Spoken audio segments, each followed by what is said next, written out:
Yeah. Tô vendo não. É o Mock. Seu filho da puta não mexe com ele, pô. O Mock falou pra você. Para o moleque, para o moleque bom. Pé no chão, pé no nuvem, neblinadão, neblinadão, negibia com galota de fã. Monte VVS, Alpe, Olhos, Sniper, CS. Me deu fole, mas não conseguiu. Bebeu do copo do Lean e cuspiu. Vomitou, kit do exterior, do interior. Meu produtor te tacou, Lafayette te aconselhou. Dá licença aqui pro pai. Vou atender uma ligação que vejo do Dubai. Então vai, Mox, solta o refrão. Essa gaveta 18 mais, Lamborghini Aventador. Sangue no meu avental, proteína que matador. Driftei meu carro, quase que eu bati, malei demais. 5 balas no copo d'água, parece ter drink, mas não é jamais. Olha a sirene seguindo, Mock falou que seu paca era Interpol. Nunca pegaram menino, piloto de fogo, com a lupa dourada e baiou. Ela se apaixonou, eu não sou bandido, amor. Ó o dinheiro que nós não lavou, a fonte que nós nunca revelou. Essa gaveta 18 mais, Lamborghini Aventador. Drift no meu avental, proteína que matador. Driftei meu carro, quase que eu bati, malei demais. 5 balas no copo d'água, parece ter drink, mas não é jamais. Olha a sirene seguindo, Mock falou que cê passe era Interpol. Nunca pegaram menino, piloto de fogo, com a lupa dourada e baiou. Ela se apaixonou, eu não sou bandido, amor. Ó o dinheiro que nós não lavou, a fonte que nós nunca revelou. Aquele cara que chega chamando a atenção, antes deste cara com a disposição. Os polícia mudei o fato de cara que a porra da filha deles me do lado. Do pavê da Irlanda, esse tênis veio da França. Essa blusa da Suíça, sua irmã mensagem me manda. Vou parar de rimar porque tão inspirado. Fala pra mim que foi bom no passado, eu não ligo, sou arrombado. Vou parar que eu tô inspirado. Fala pra mim que eu fui bom no passado, sou arrombado. Ô Mock, na moral, Mock, faz o seguinte, solta o refrão, vai. Essa gaveta 18 mais, Lamborghini Aventador. Sangue no meu avental, proteína que matador. Driftei meu carro, quase que eu bati, mas Que pedaço. roubando no copo d'água, parece que é drink, mas nem jamais. Olha a sirenezinha, você era Interpol. Acabou de aparecer que não ia dar pra iniciar a partida e agora deu.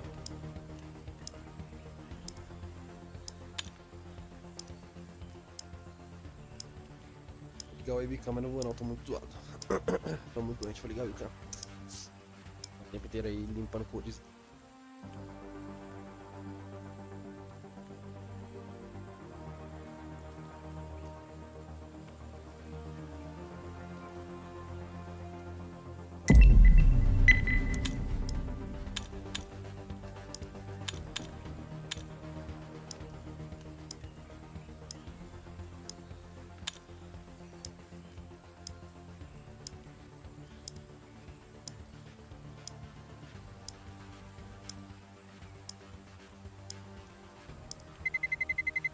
Let's roll.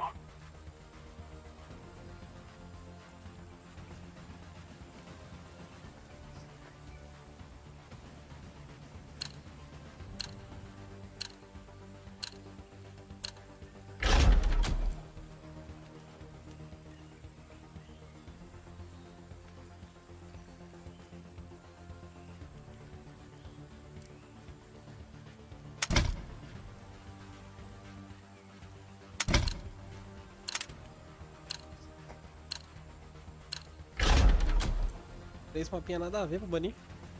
É muito bom. Overpass, beleza. Ancestral também é muito top.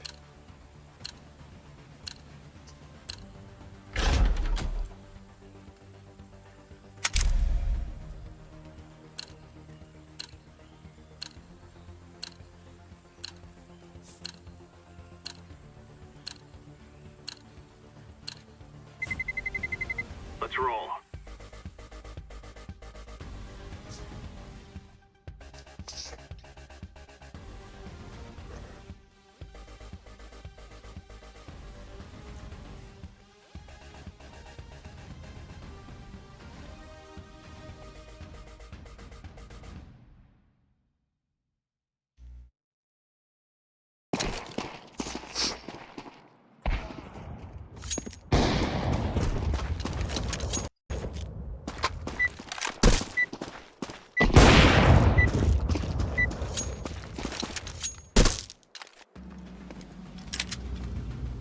move out.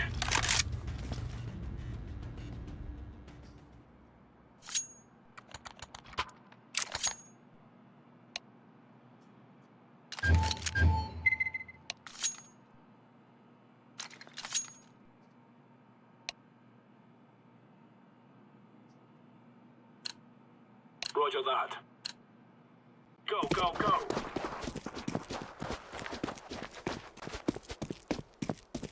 Throwing fire. Grenade out. Tem um fundo.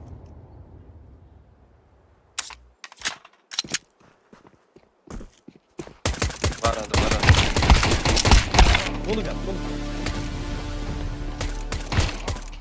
Passou varanda já. Grenade out.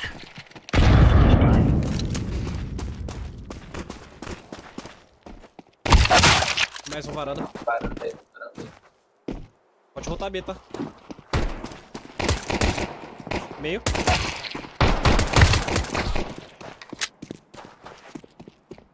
Meio B. Counter-terrorists. Easy peasy lemon squeezy.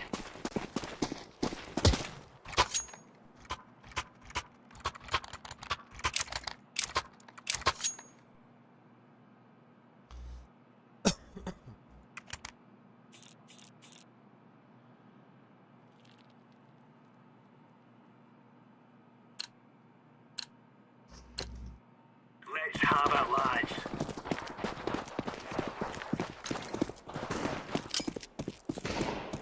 Throwing a grenade. Varanda. Peguei fundo. Grenade.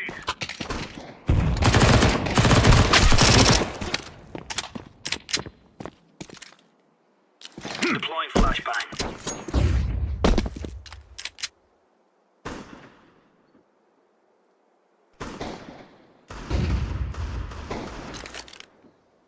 Flashbang.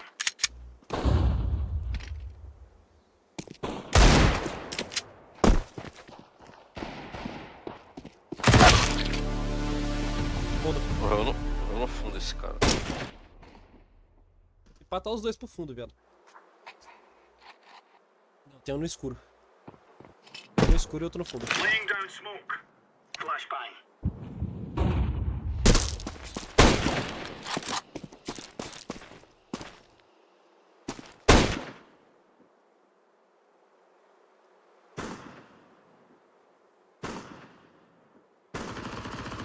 Medio pasó.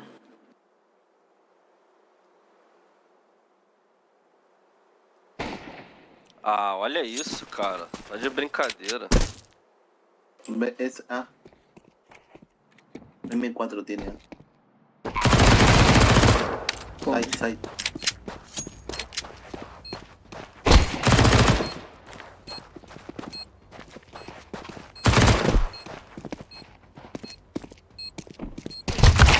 Terrorists win. E aí perderam a chance, né? Gato no cu.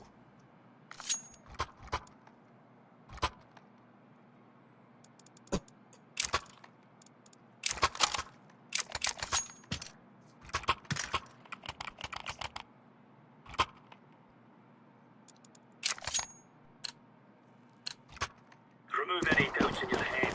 It's us or them. Throwing fire.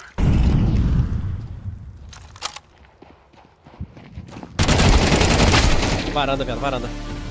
Muito morto, mano. Deve estar menos 80. Throwing flashbang.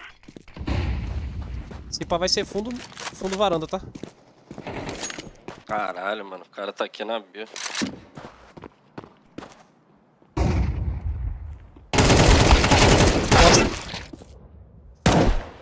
Corta isso aí, velho.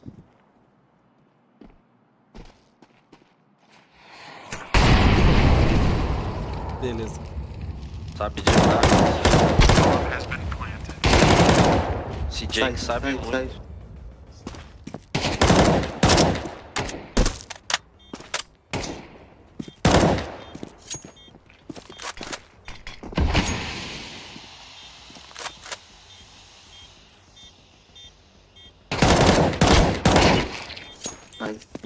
Open. Diffusing.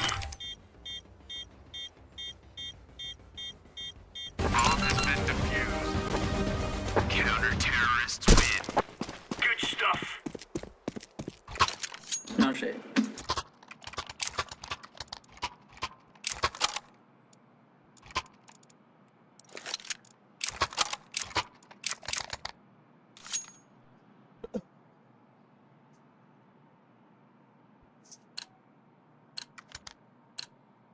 Are we rushing in? Or are we going sneaky beaky like? Incendiary out. Grenade. Throwing a grenade. Smoke. Hermano, tirando ese huevón de mierda. Varanda. Varanda. Ah, Beleza. Mas esses caras tão.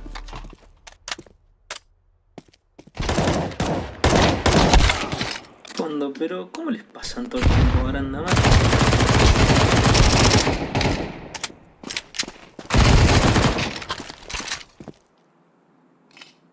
Throwing smoke.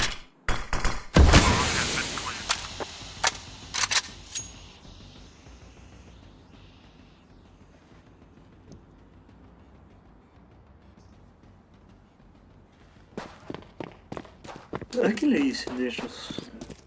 Al Jake, al Jake.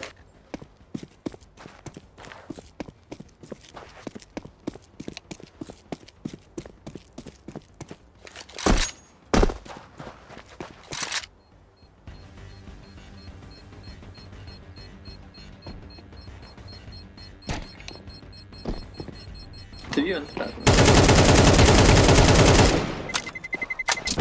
Terrorists win.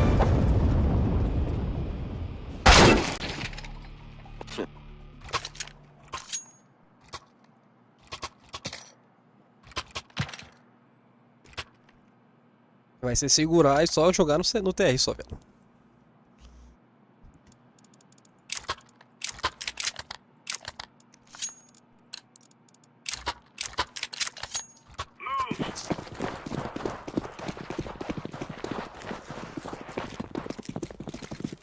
Deploying flashbang.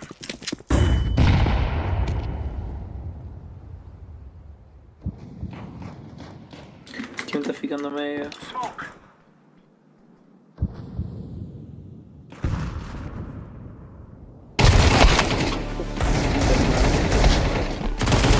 Grenade out.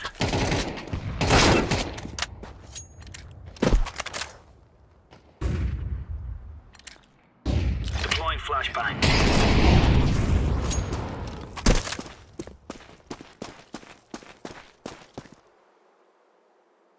Bomb has been planted.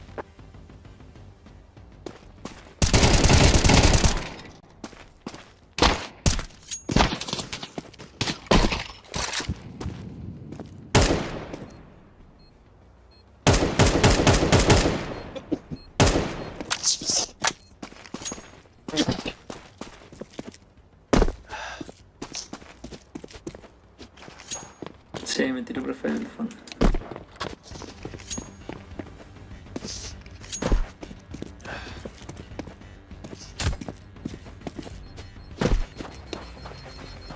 No solamente eso, en cuantito me giré, me tiré para medio y pasé para la hicieron.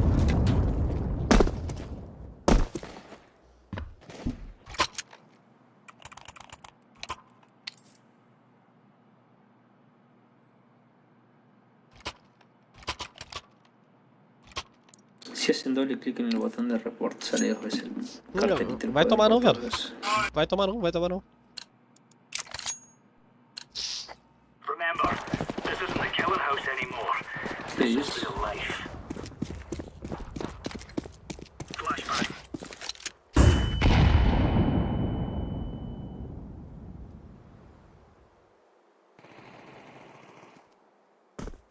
Vai varanda, Rush. medio. Incendiary out. Pasó, Varanda.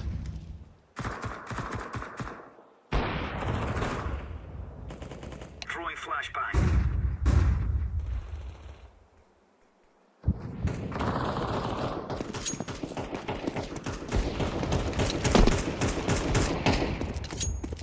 esse Jake, mano, na moral. Smoke.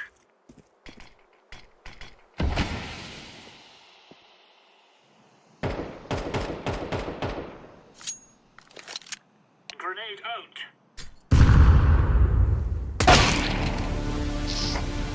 Throwing flashbang. Anda, mano, esse... Meio varanda, viado. Tá subindo varanda. Escuro, escuro. Tô indo bem.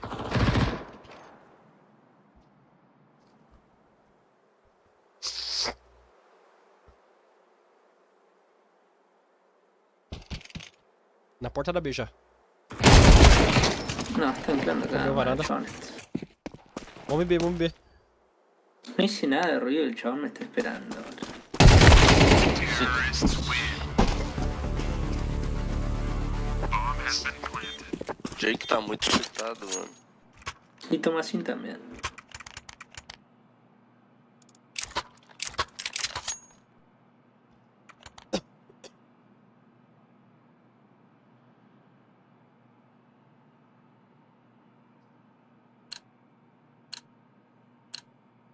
Gear up. We're going in.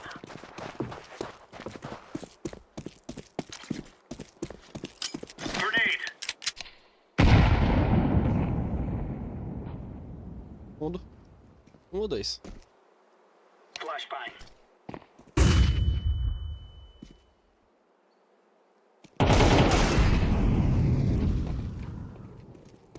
Um mais. Beleza. Me sale tirando. Ah, viado, vai esconder, mano. O trigger dos caras tá em dia, hein. Meio varanda.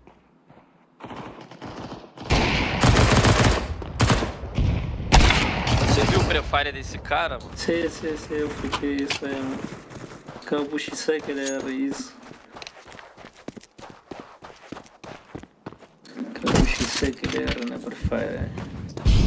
Bomb has been planted.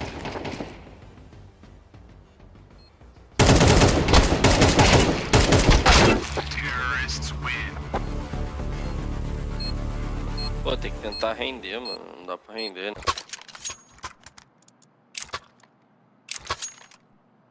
Não vai conseguir não, velho. Tem que quitar pra poder render. Se quiser quitar, pode quitar.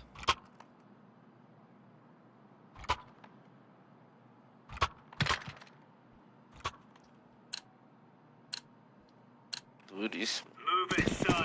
Só queria jogar um CSzinho honesto.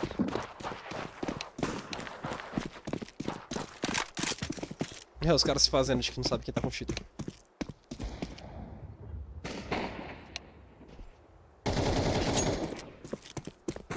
Uno más.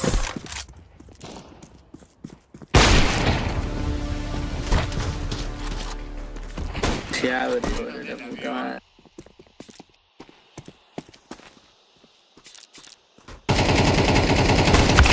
Terrorists win.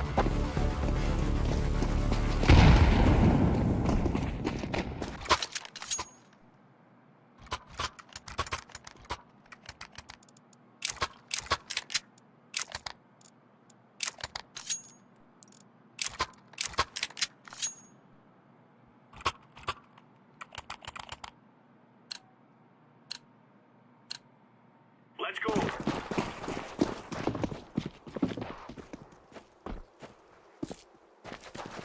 Throwing fire. Varanda. Throwing smoke. Não, dois varanda, viado. Throwing a grenade.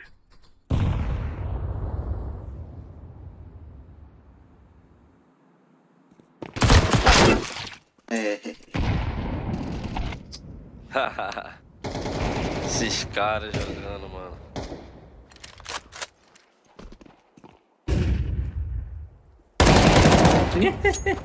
Malo de mierda. Petón. ¿Viste cómo salió? Deploying flashbang. Bomb has been planted. Terrorists win.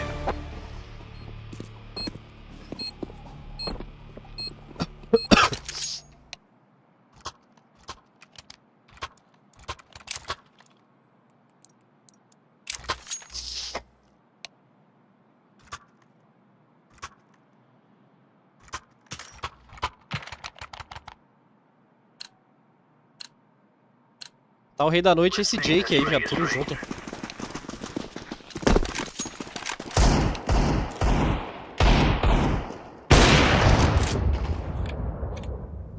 Varanda. Varanda. Boa da noite. É, buchita. Varanda, mano. Que desgraça, mano. Vocês também não ajudam, viado. Tá no fundo da varanda, velho. Coqueiro. Deve ter passado fundo essa desgraça aí.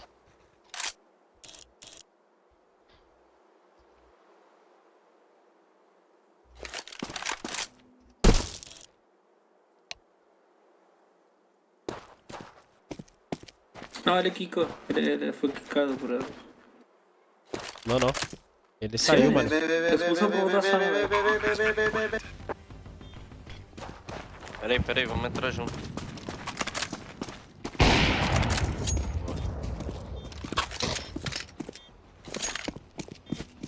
Defusing. Bomb has been defused.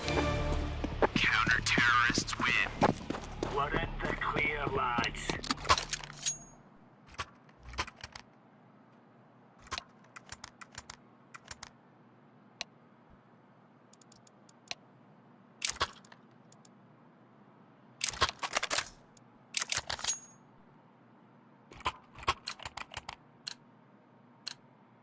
Come on, chop. Incendiary. Deploying flashbang. Incendiary out. Fundo. Flashbang.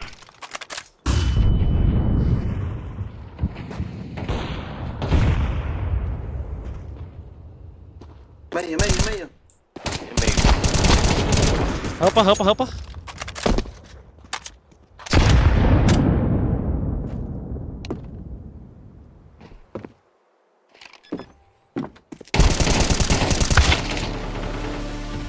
Tem um escuro baixo.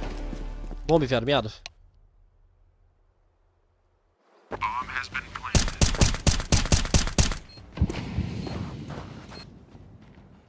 Varanda.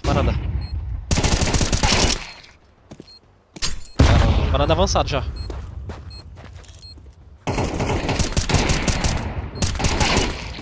Boa. O Tomazinho nem tinha informação do Alp, tá ligado? Mas ele foi lá e atirou no Alp. Daqui a pouco ele vai voltar, mano. Vai, velho. Não vai voltar, ele foi quicado, mano. Counter-terrorists win. There's no stopping us. Aí ele Ele foi voltou pela expulso. votação, velho.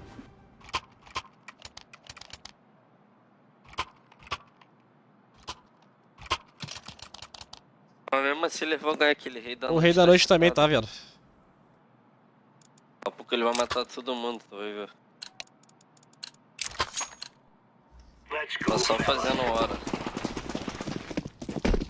Porque ele só mata de lado, velho. Ele é muito ruim, mano. Throwing fire. Grenade out. Tá bem aí, velho. Passando B. Não, tem um fundo, não. Ah. Bombe B. Escuro. Counter-terrorists win. Now you're right on.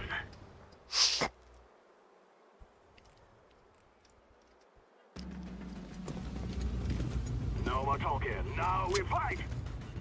Olha o nade do rei da noite agora, fica olhando.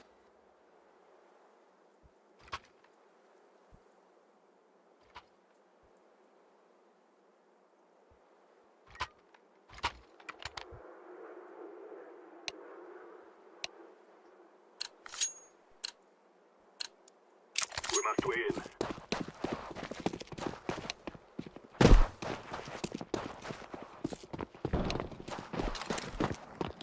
Throw in the flashbang.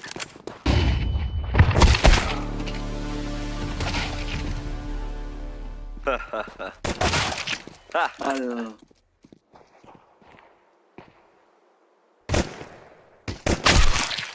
Me sale tirado, Tomazinho. Por Dios, velho. Counter-terrorists win. Caralho.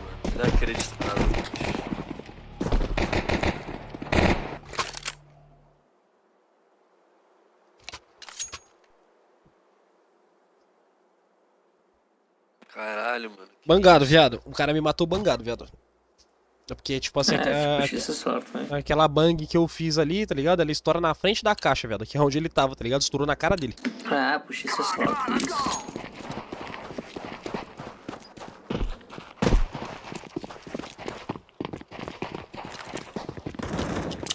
Se ele tirar na manqueca.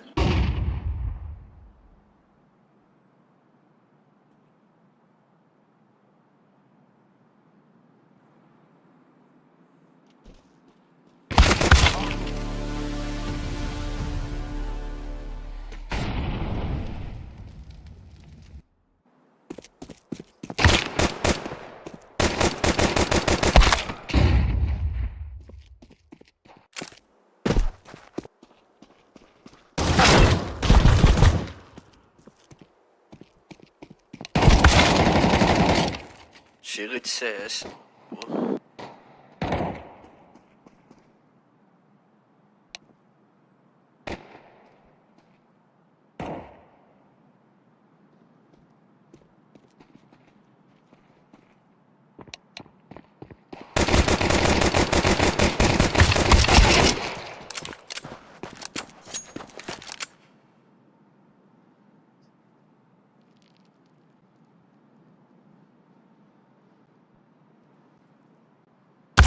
Counter-terrorists win.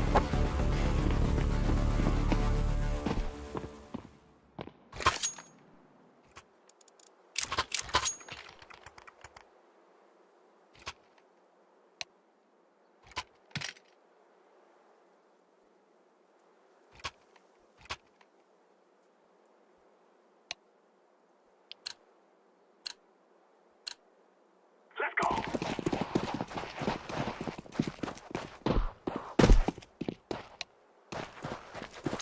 Flashbang. I'm throwing a flashbang. Olha esses caras, mano.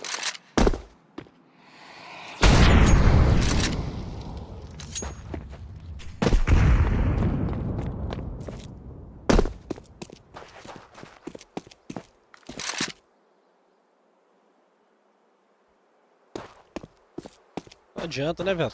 Fazer shield, não adianta fazer nada.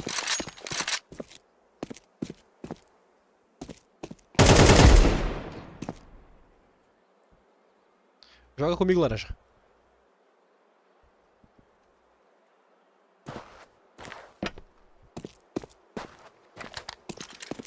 Throwing a flashbang.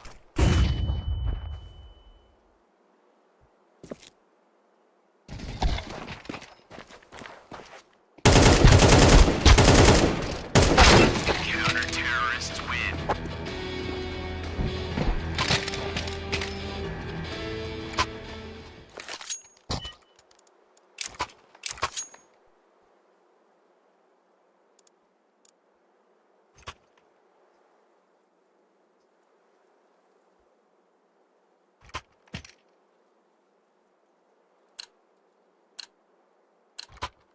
Guys, I tell you, we kill them all.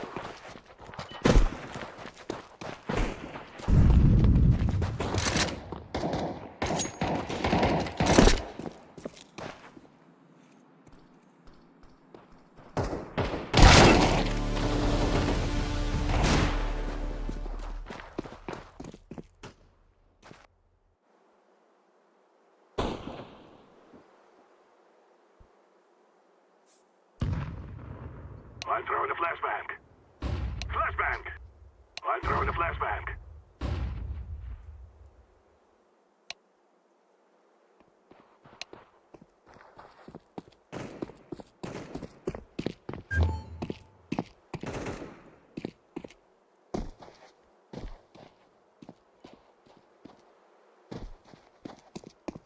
Muerte, manito. Mo.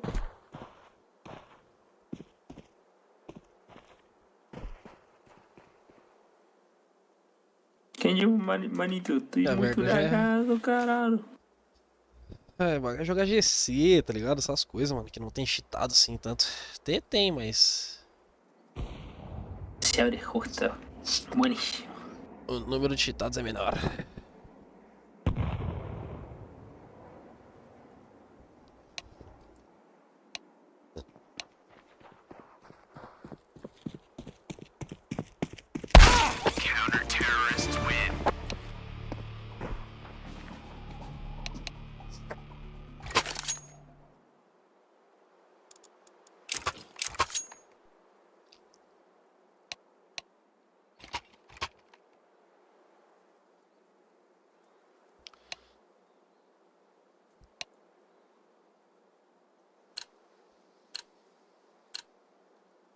Let's go. Te estoy lañando, man.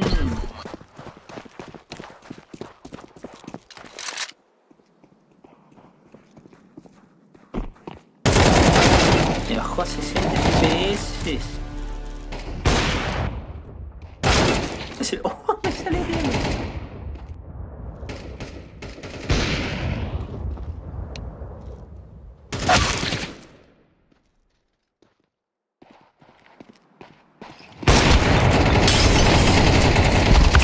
Counter-terrorists win.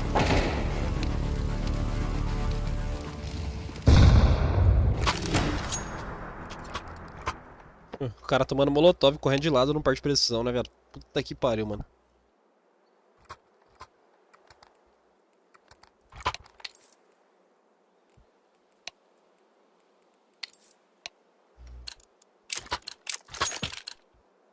Let's go.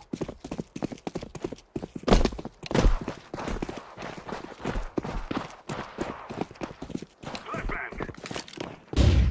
Throwing the flashbang. Varanda avançou.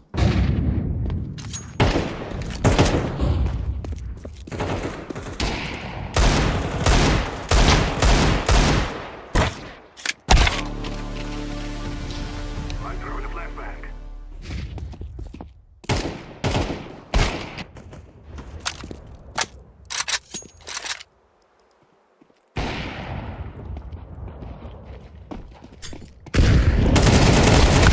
Counter-terrorists win.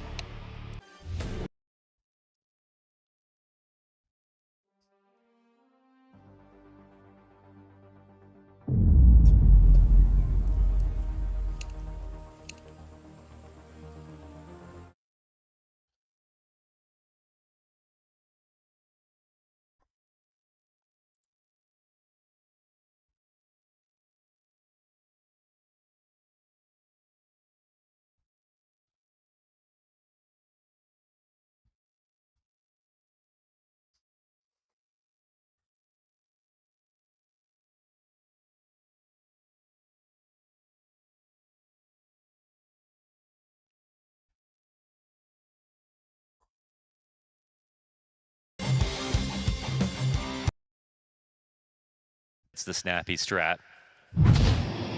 He likes to attack from the front.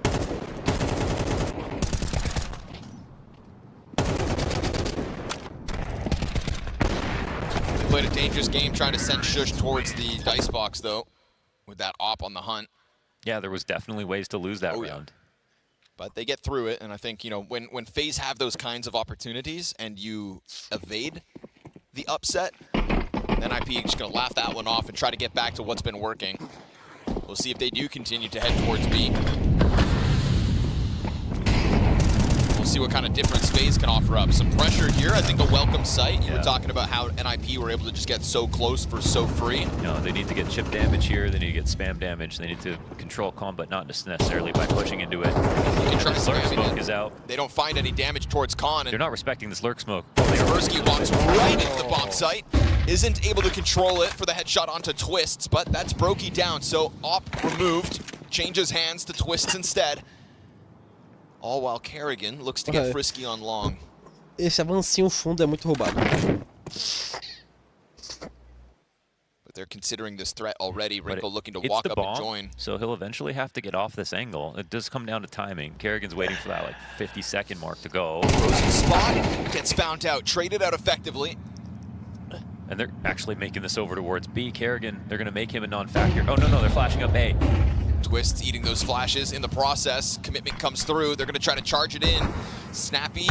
Oh, gets covered. Huge pickup by Wrinkle just as it looked like Twist was going to stop that bomb. Clearing of the long by the bomb carrier, though. You put that right down in front of Kerrigan. Can he hold it on his own? Second and the third. What? They walk right into the crosshair, and Kerrigan gives us a FaZe Clan multi-frag. That's just nasty out of Kerrigan. A beautiful 3K from him.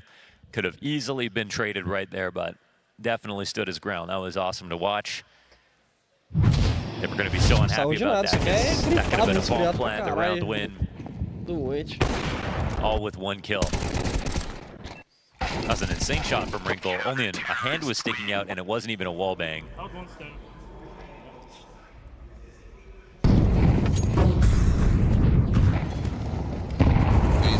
themselves a lifeline off that one. Chance to stop this attack in its tracks. Again, we get Kerrigan trying to pressure down through connector, but again, it comes up with no damage. It's okay. I mean, even if you don't do damage, it's still zoning. So it's like a molly, you know, you just want to make sure they don't feel comfortable. Oh, that was a chance. That was a chance. Oh, he knows it. Not flashed, held the angle the way that he wanted to. Nice aid.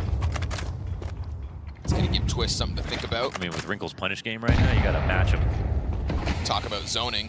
Twists back to the pillar. Wrinkle back into the peak, finds another player on that angle, and Kaspersky catching a headshot means you've got 2 elements to a successful entry on this B site. If it's the op and his AK that are going to be ripping players off this, yet again, Snappy content to switch back down to what originally was working, hitting this B bomb site in a gun v gun round. Kerrigan's going to be called on again, and he finds himself another double. Can't manage to get that 3rd one this time around, and unfortunately, no teammates in sight. Man, I don't even know if they're even going to try to go for this. This could just be a plant. 2 kills that came up because a molly was missed on the B site, and they still can't even find a way to win this round.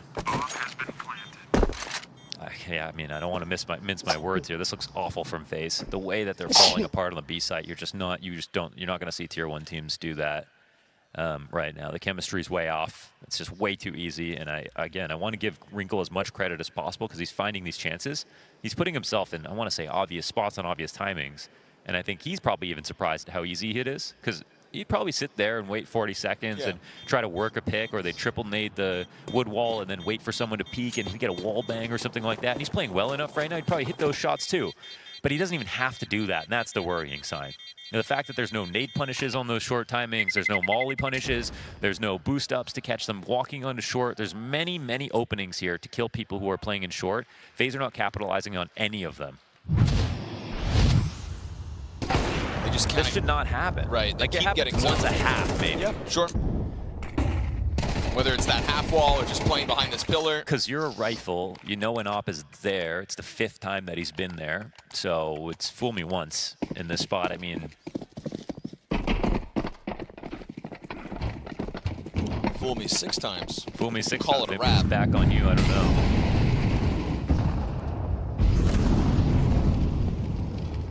See if they change it up.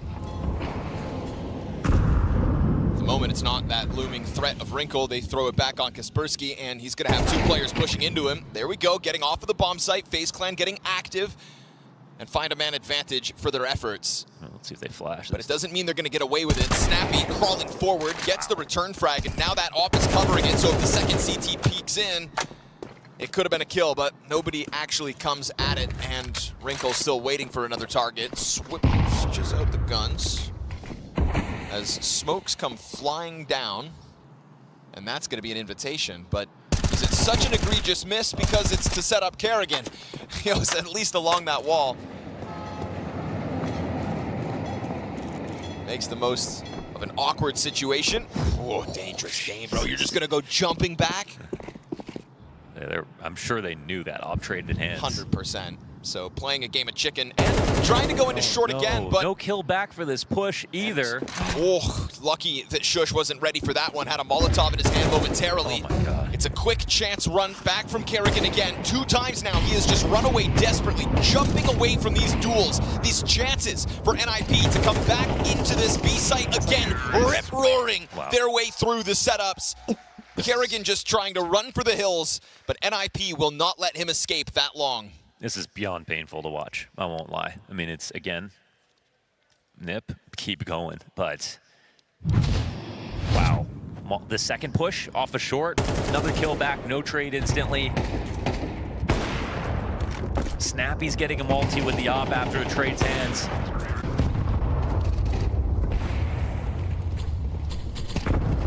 Oh boy.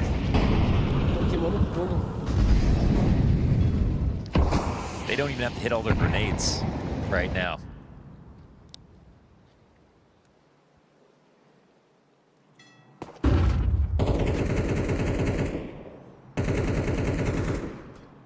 Or is that one to interrupt the smoke? Pistols. Trying to jump back. Again, Twist is going to be the guy, the front runner, to try to step it forward. You've We've got, again, players just kind of jumbling up on each other, but it's not there for the taking as NIP peel back. More than they could ask for on this T side already, and what should be a 7th one added, barring Frozen's famous pop-off, for these pistols catching more than one player unprepared. Into the heaven smoke, Kaspersky just going for the monster play instead, you know, kind of sensing that this short push, seeing as they went for it a round ago, makes sense you catch them there again. FaZe Clan try to make it happen, and they just walk into NIP's trap. Sjuush opens the door, sweeps them under the rug, and a deep push here from Kaspersky. That Famas never even got a chance to get into the action. 7 rounds on a T-side overpass, guaranteed. And, you know, Bravo nipped here. They avoid the short pressure, and when you come out monster, you don't need anything else. If you get everybody out and there's no one playing on the right side, they have no double setup, there's no one on the wood wall, no one on the pillar, no one on headshot, then you can just really cause havoc. And even if a bunch of players have pushed short, you can smoke them, all of them off, and take the site however you want. Watch your flank afterwards, like they had Wrinkle doing on the short tunnel. So very solid anti-eco. Looking to just start to run away with this now.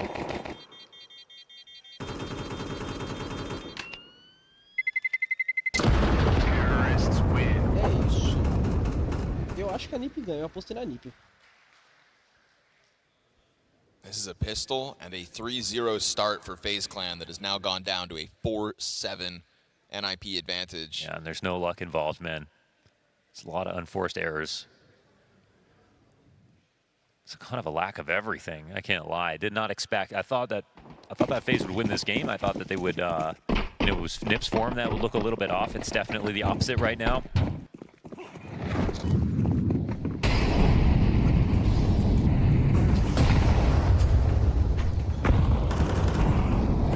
No more of these kills. I mean, why not try it again? Why not try it again? Why not try it again? It's the last round of the half. It's worked, You know, the amount basically of all times half long. that if they had started Brokey here, he would have got a free frag. And we haven't seen him posted up with the op down here once. Did we get a single boost? One time Twist when he had the solo M4, they started it down there. But in terms of actually peeling a player off of short control, no. They've just been so focused on setting up this kind of forward position from Jacob up on that island. But again, he takes damage, right? If he's not getting picked off by ops, he's just taking nade damage. Good flashbang at least, but Sjuush already on them. And so the trade's immediate. Brokey inside of the bathrooms is going to go unnoticed. Sjuush does not expect this threat, but because he goes through, now that he goes through, Brokey's got a back turn to him, and not enough cover coming in from the top of Connector.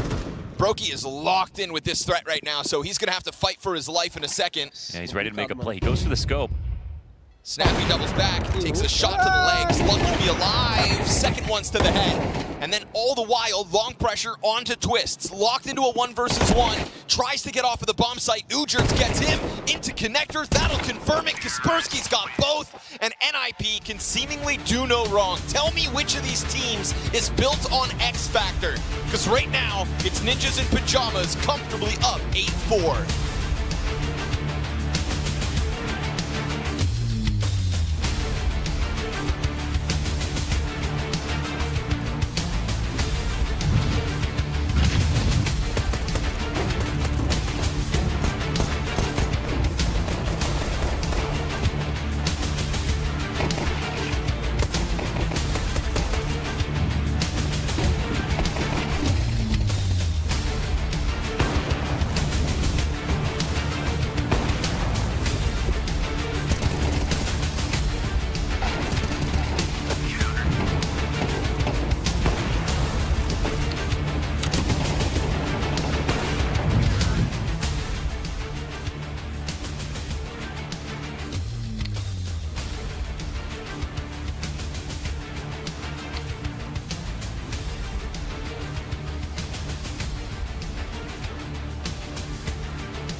Ó, a Fnatic Imperial.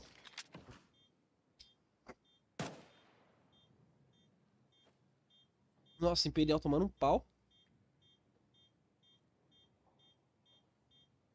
And I think, you know, your point about the game plan being dismantled is dead on. It's clear Imperial had done their prep. That was obvious in the few rounds where they actually got to roll an exec out into B. Thinking about some of the clears that they would have, they were very aware of the crossfires that Fnatic like to run.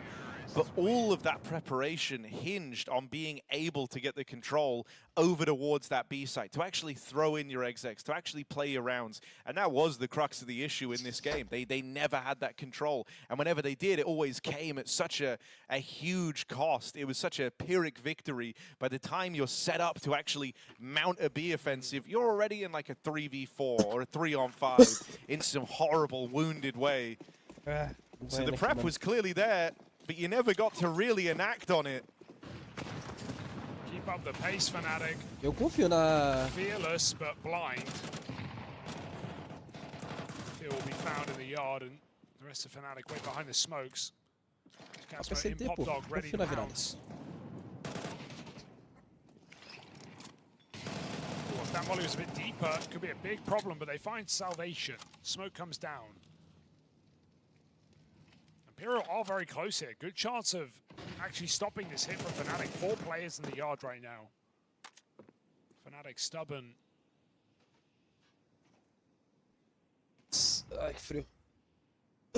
Waiting to attack on the yard.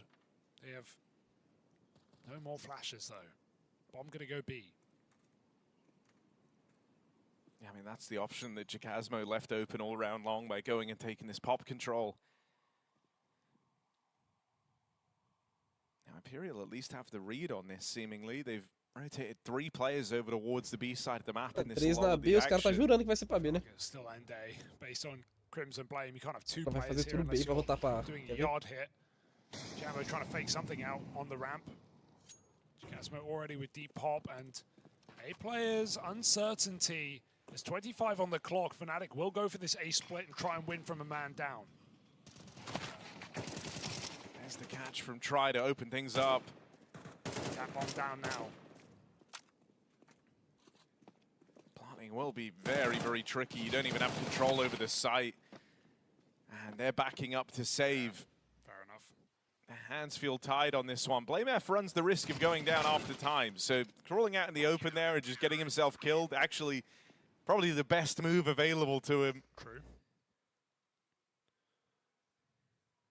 But I don't know, Imperial, this is such a mammoth undertaking. We are so far away from seriously considering any type of a comeback. That's a baby step in a marathon. This baby can't walk right now. It's crawling, Harry. Imperial on their knees. And Fnatic just taking one timeout. They can get a very good buy here. They're going to have 4 AKs. So nothing to complain about here. Tried one faster move with sending Fear into yard, but good counter flashes. Put Imperial Fechei in até o olho aqui position. agora.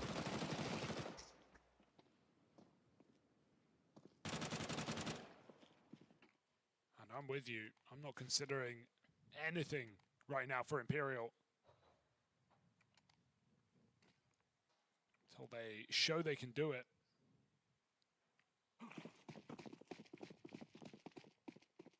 Yeah, you just have to show us a bunch of good fundamentals over these next few rounds if you do want to make it happen. Up until now, Fnatic have just been down to play with pace, play grouped, look for these faster A hits. They go again. Running out, they're going to catch a freebie on a cello. BlameF, lovely set of openers here to tee up for Fnatic for this win. Jambo extends that advantage and Try gets boxed out. Fnatic so quickly go on to secure that victory. No stress on Train. And this gamble from Imperial thinking they could take him down on what is one of the home maps for this Fnatic squad proves to be a lackluster gamble. They come up very shy of the mark. That was the biggest shock, just seeing this map come through in the veto. When you know this is Fnatic's most played map, maybe Because this 5-7 at this sort of a I range. think they're faking running away, but they didn't clear out the top path. Okay, now they will try. Brings one down with him. It's a big commitment to go for that wide swing, a little bit labored, but he pushes it over, and now Bomb scrambling to come join the B players, where the Deagle finds more damage. With Wrinkle up in heaven. Surely not. You'd think not. They'll smoke him off, right? Go through all the motions. Do not half-ass this. So Jacob afforded a bomb plant. I'm liking the fast pressure on both sides of the map. It looks a little bit scary, but they have all their rotations. They find an open site by constantly applying pressure, and Nip can't steal a round away. Solid. 4 alive here for FaZe so far.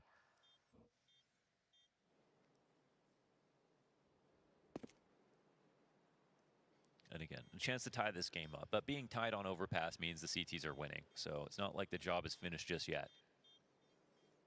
Terrorists win.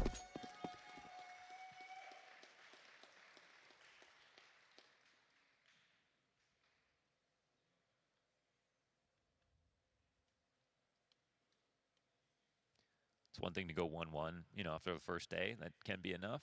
But then you got to win the next game. Because that's where there's just too much pressure. Best of threes around the corner. It's both halves with a 3-0 start, FaZe Clan. Do not waste that early success or a chance to secure yourself an additional best of 3 for qualification.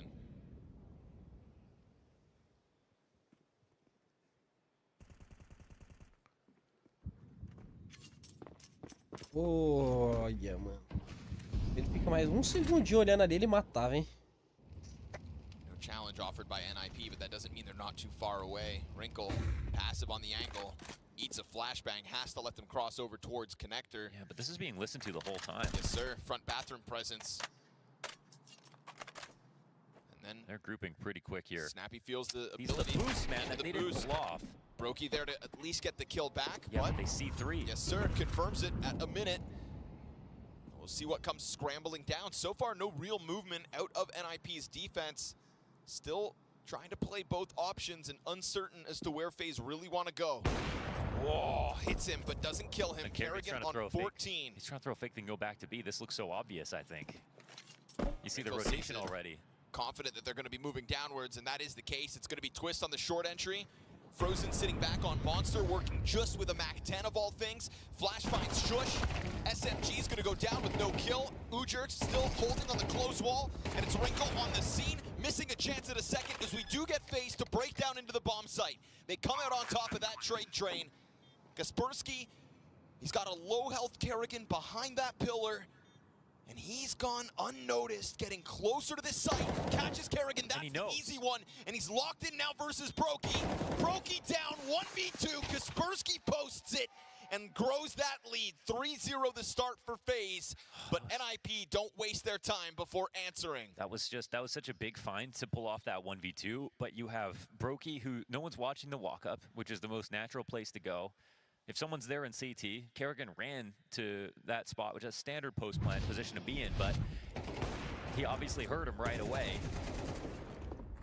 And these 2 kills to get them in, they were nice. They broke through a really, really heavily stacked site, but up until that moment, you got to give more points to Nip. They found out where they were going, even though Wrinkle didn't get the kill. He got the damage in bathrooms that told his team what was going to happen. They were right about it. They all moved into good spots.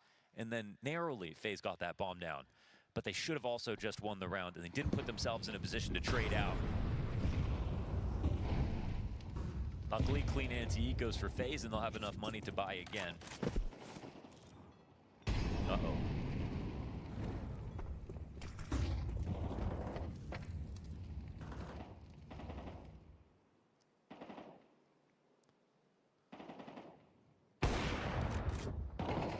Pickup. Snappy also putting pressure on from long. This is just eviscerating FaZe. I mean, this round just gets wrapped up so quickly. Ninjas in pajamas growing confidence. That's awkward. Caught on the gun switch. Frozen emerging, trying to be the lifeline. This is that 2v4. This is that FaZe factor. And as they break down the door to the B site, catching you on a bad timing. Looking for the plant now. Frozen wants to get that gun back up. Brokey doesn't cover as the cross to graffiti comes through. And that smoke landing down is going to cut him off. Snappy applies it, and now you know that it's just this rotating Brokey to try to clutch out 1v2. Him versus Wrinkle, potentially queued up. But how do they want to approach the bomb? They put a flash and a second over towards the short side. Wrinkle tasked to the defuse. This is going to have to be Snappy to cover. Brokey doesn't bite, and that round comes through with ease. Goodness. He even tries to pre-fire a plant spot where the diffuser's not even standing. I think fair enough. There were no options for him because short was smoked, so he can't even pretend that he's going to come through the smoke, and so he tries to just timing a peek, and he knows it's going to be covered well. But it looks bad, obviously. Pre-fire shots missed, and another retake here, and a 2v2-1 from Nip, and it shouldn't have even been a 2v2. You see the start, it's 4v2 within seconds, a minute 22, and they're in this spot. And Shush only dies because he's switching guns, so... Again, you said face factor, it's great to see them bring rounds like this close, but we really haven't actually seen them complete the somersault in any of these moments.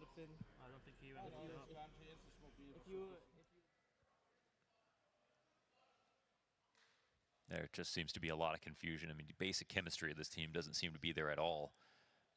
I mean, I really rarely say that. You know, I'm usually bullish on FaZe, even in their lowest moments, for some of the things they bring to the game, especially at majors, you know, with how they can get back into it. But we just saw no signs of that in the first half. It doesn't feel like there's any here either. And Nip, it feels like they're calm. Communication seems good. They've got setups that are getting them opening kills. They are solid.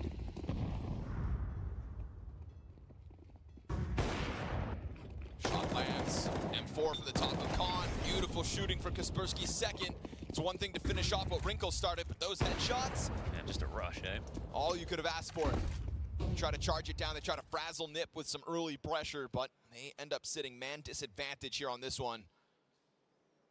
And now they're just banking on NIP, giving them something to shoot at.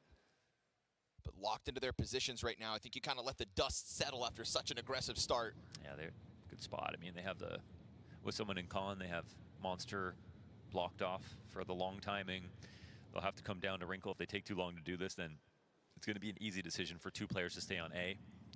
They're hoping for a mistake, but not from a position of power. They don't have a material advantage. They don't have the map control to show Nip that they have to be worried about a B rotation. And they don't realize that their first problem's actually in con beneath them. No plans to clear it just yet.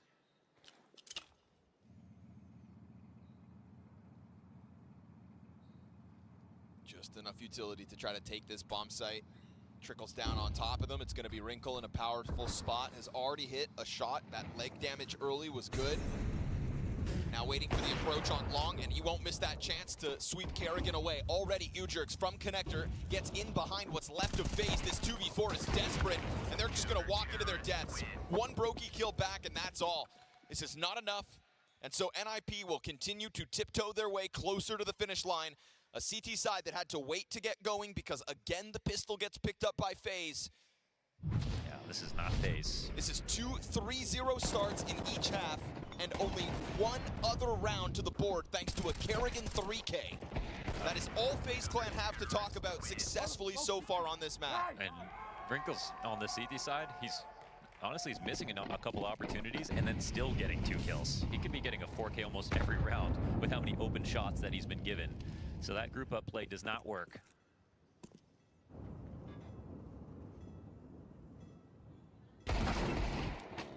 Quick to the trigger, though. At least you've only given over an MP9, and at least you didn't waste any time getting a kill back. Wrinkle peels one off. The rumblings of the mid-play grow louder.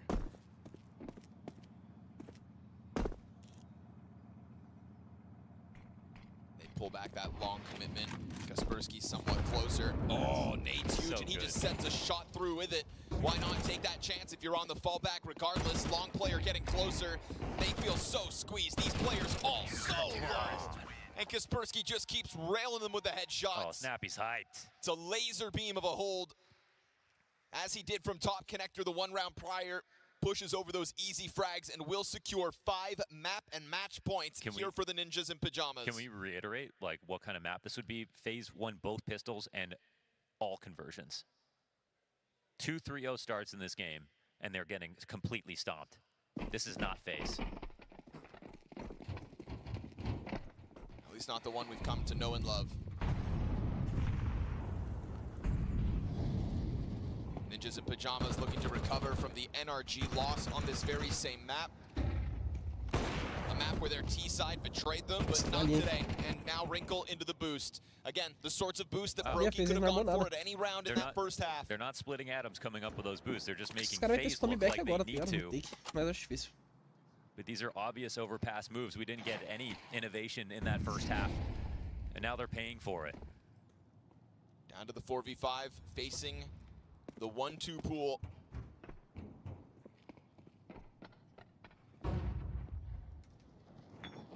Four kills away from the Ninjas in Pajamas, securing a little wiggle room here in stage 1. And no reason to doubt themselves on this map, no reason to doubt their setups. Everything that NIP have applied has succeeded. And so Snappy just bolstering the defense here, getting Ujurks ever closer to the bathroom. This is just a whole other layer to this defense. It's one thing to not have Wrinkle nearby, but Kaspersky in recent rounds has been so sharp with these rifles, and it is another instant headshot. 2 players to the left of the bathrooms. Ujurks goes in to confirm it. This is going to feed info over to Kaspersky as he tries to find another, but all the while that bomb does get its way closer to the site. They've lost Snappy in the process. Twists to put this down. It is another moment where we call on FaZe Factor, but FaZe Factor is pushing it over the line, something they've still yet to be able to accomplish. So, 2 kills into this, Twist with 3. And as he sits and awaits with what he knows has been a push off of this bomb site, Wrinkle gets popped.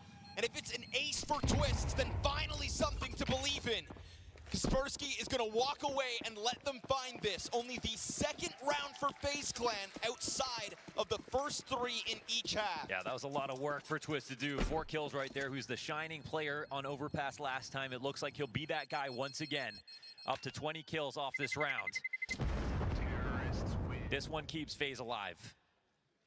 It still feels like a drop in the ocean, but ultimately with the pistols and conversions, only a few rounds to try to bring this to overtime.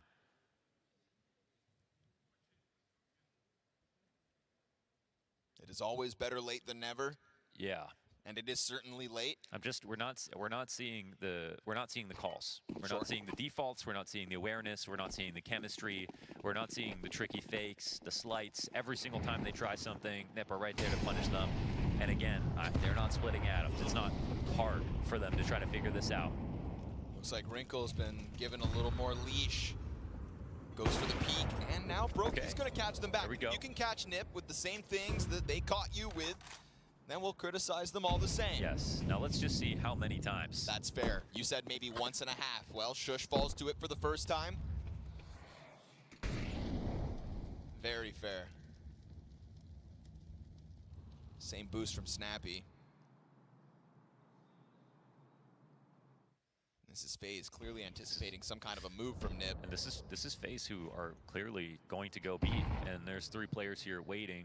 Kaspersky's on this push, but Twist is clearing things. But eventually he's going to have to fall back too. Oh, he just got by. I don't know if he heard that. It's too far. Yeah, that's so a chance for maybe Kaspersky. We'll see. Twist can be making noise.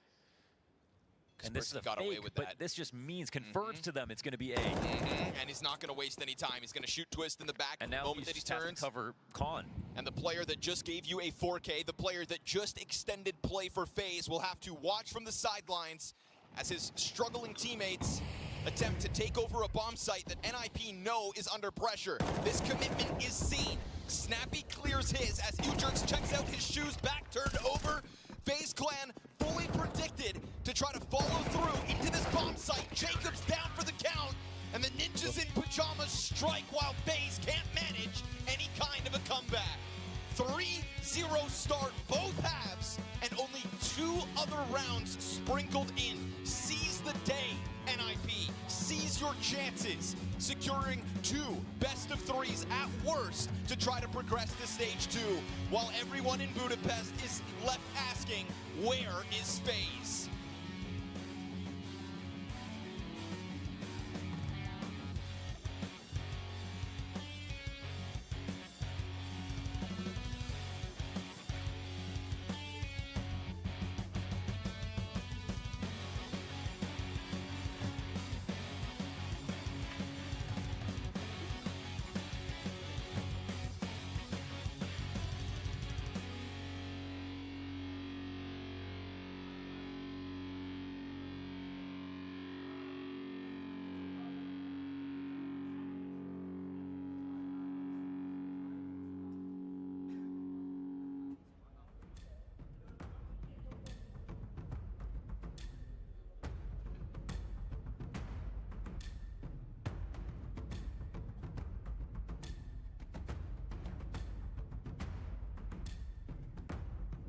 NIP secure a very important win over FaZe Clan here and put themselves in a good position for stage 1. Wrinkle, just talk to me about this game where it seemed like you guys were able to take control. You had a good game plan going into this. What gave you the edge to be able to take down FaZe here? I think Snappy called really good. Like we understood that we can abuse them on B, on T side, and he just called pretty good. Yeah. Wrinkle, 10 years ago, you asked for my signature at the Starladder event. 3 years ago, I eliminated you from the previous major, last CSGO major, actually. Now you're here playing in your debut major, and I'm here not playing it. So how does it feel to go 2-1, especially beating down FaZe, which is like powerhouse, obviously not in form, but I gotta ask you, best of 3's wait, are you feeling confident? I think we are pretty confident, yeah. I mean, best of 1s, anything can happen. I mean, we are 2-1, it's nice, so yeah, let's see. Let's do it.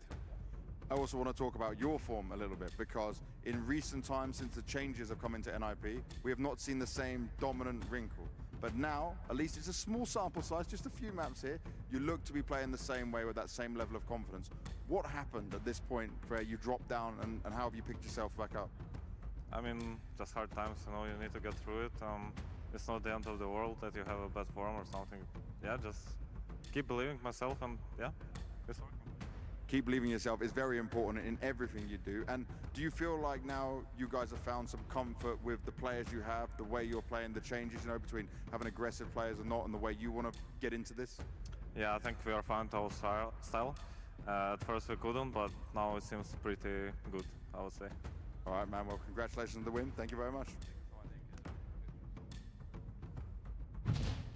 Pick yourself up, dust yourself off, and take down FaZe in the process. 2 sides to this coin. One very ugly for FaZe, the other looking very good for NIP. The fact that FaZe started off both halves 3-0 and NIP was still able to submit this much hurt to them, that's impressive. It's quite the turnaround considering how the tournament started for NIP. Obviously coming into it as well, they had some issues, you know, fielding a 5-man roster with no stand-ins. So in terms of preparation, you could argue that they didn't have the most clean way heading into the major. Day number 1, game number 1, they lose to a team they're not supposed to lose to. Then game number 2, they win 13-2. You think to yourself, all right, NIP, you can play Counter-Strike. And I think what we saw right here in Overpass, that was a good performance all around. We saw the individuals step up. We saw Kaspersky having a great game. We saw Snappy being very proactive in his calling, very aggressive in the way he was maneuvering the team. So I, for once, was very impressed by NIP, which has been a while. Absolutely. I mean, I made the point that I thought their T-side on Overpass was that good, and then we walked into the green room, and I was like, did I just have a stinker? Are they really going to play that well against FaZe? But in the end of the day, I feel like it was an amalgamation between NIP having a very good game plan. Even Rinko brought it out in the interview that they knew they could have boosted the B-bomb side. We saw Rinko himself with the op a couple times going up short and getting an opening frag onto FaZe. And an amalgamation between that and FaZe just being not FaZe. Yeah, let's take a look at one specific round, because we touched upon it. FaZe having great starts to both half, winning the pistol, converting on top of that. How did NIP answer back in round 16? Well, by being the best teams in the buy rounds, by being the best teams in the clutch moments. Again, we have a very, very cool round right here, 16. It's a close one. FaZe wants to get into the B-bomb side. They lose the first couple of duels, then they turn it around. Again, Twist having a fantastic showing, backed up by Brokey, backed up by Kerrigan. It's a 1v2. If you're FaZe right here and you want to win this game, you have have to convert this clutch. But look how scared they're playing. They had a decent amount of time to reposition. Both of them are unsure what to do. Kaspersky has a good idea where one of the players is. Kerrigan gives up his position to the other one. And this clutch is relatively easy considering the low HP of Brokey and Kerrigan. All I'm saying is a team with confidence, Brokey with confidence, Kerrigan with confidence, wouldn't let it be up to Kaspersky to find both of those duels. They would swing on him together. They would do something proactively, but it's just a sign of FaZe not really feeling it right now. No, absolutely. And there was a couple of rounds where, let's say, FaZe would be left in a 2v4 or 3v5, and they'd get a couple kills, and they were just sat there thinking, okay, this is the moment. This is where they turn around. This is where finally FaZe will show some of their magic. But then in the closing stages, as you pointed out, NAP was the more clutch team out of the two, and this is not something that we're usually used to seeing. But on the other hand, for NIP, Shush, Kaspersky, phenomenal performances. I gotta say, you know, and I want to give a bit of credit to Twist. I know Shush played great, Kaspersky played great, but the only player keeping FaZe alive was Twist. Yeah. And that's been a reoccurring storyline over and over and over ever since he rejoined FaZe Clan. It's almost, it's hard to believe, right? If you told me that Twist would go back to FaZe Clan and you told me that Twist would be playing some of his best Counter-Strike he's been playing for the past 2 years, and FaZe was struggling even more than when he joined them, it doesn't make any sense, right? He's the only player right now actually living up to what he's supposed to do. Yeah, I know Frozen are sometimes having games where he's doing decently, but overall it's just very puzzling to me to see a FaZe Clan that is struggling on all different fronts. They had 2 weeks of practice leading into this major. They had a boot camp coming into this tournament, and somehow, some way, they seem worse off. Where does that leave the FaZe taste in your mouth then, considering they move into best of threes, but it is elimination? It's just got to be perfection from here on out if they want to even make it to stage 2, which I can't believe I'm even saying that. I mean, something has to change, and I'm not sure if there is enough time. I'm not even sure if we're talking about tactical change here. I don't feel like that's the case, because as Jacob just pointed out, Frozen's had back-to-back off maps, and he started off things perfectly. And I think this is, it kind of goes in the opposing way of how usually things are with FaZe. Usually they would start it a little bit slow and then get warmed up, but now we saw a great start, and now things are falling apart. Well, either way, best of ones are wrapped up for stage 1 at the very least. As we move on to some qualification games, we're going to leave you in the wonderful hands of Sam, Maui, and Devil Walk for Fluxo, taking on FlyQuest, where one team will be... To Brazilian teams they lost to, Fluxo and Red Canids, you'd be like, they're 10 times better than these teams. I think part of what maybe caught them off guard on day 1 is playing 2 Brazilian teams that you don't normally see all that often. So the game style, the timings, everything's a little bit different. You're not sure the tendencies of the players the same way you are with the European competition you're used to going up against. And now you're going against to another unknown quantity where you haven't played these guys in this year. So you have that same kind of a situation where you're going to be battling a little bit of the unknown against this Chinese squad. Right. We're looking forward to getting into it. Just mere moments away from Inferno hitting your screen.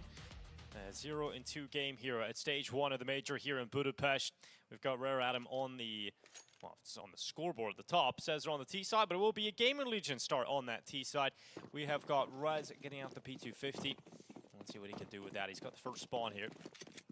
I like giving him the weapon, though. You need Rez today. You need Rez in this series. A little bit of attack. Love to see Rez show up. Yeah, you absolutely would love it as a Gamer Legion fan.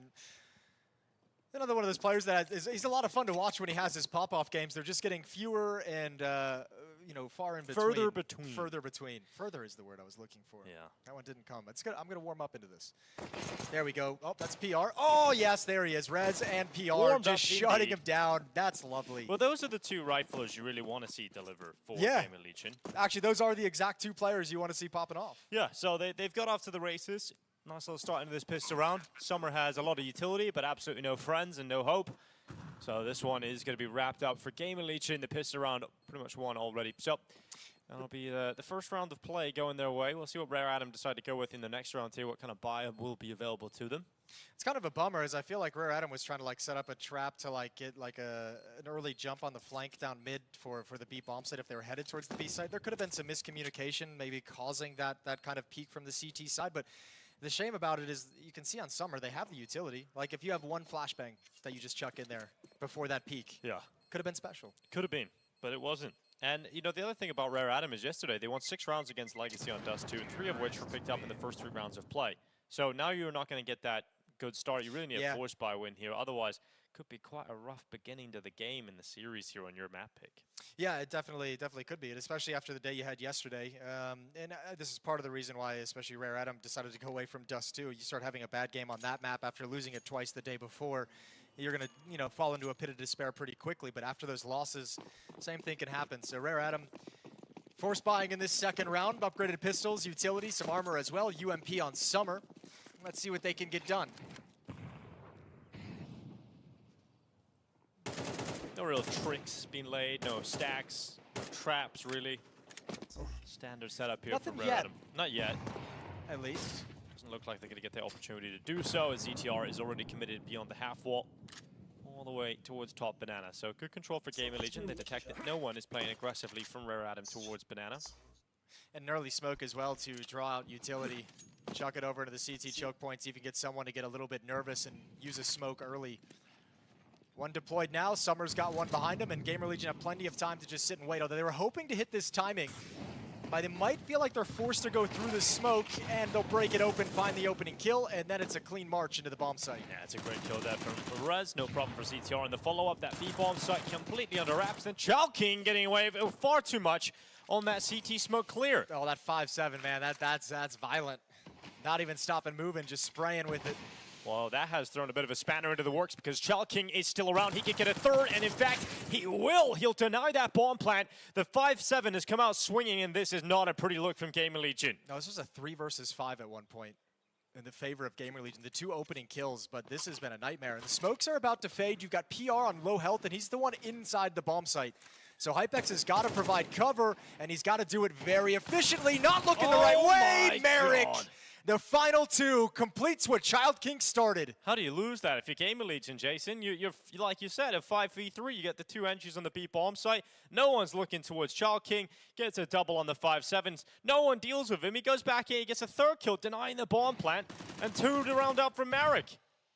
Yeah, this is too much. I mean, Gamer Legion just losing track of the details. The first 2 kills, yeah, you might get a little fortunate with the 5-7, but then you let him walk through the smoke. No one's guarding the planter. He's taken down inside the smoke. Then you have to recover the bomb. Just a series of unfortunate, terrifying events.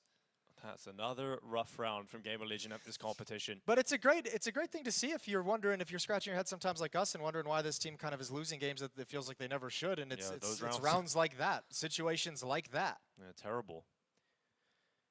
Well, going to try and pick themselves up, dust themselves off, and get back into this themselves. They've got an AK coming out for Rez. They've got Tech 9s on the rest, and a deal for PR, in fact, coming through. So, you know, still around. They could be very potent towards Rare Adam. They have to be careful, but Rare Adam could get themselves right back into the start of this half.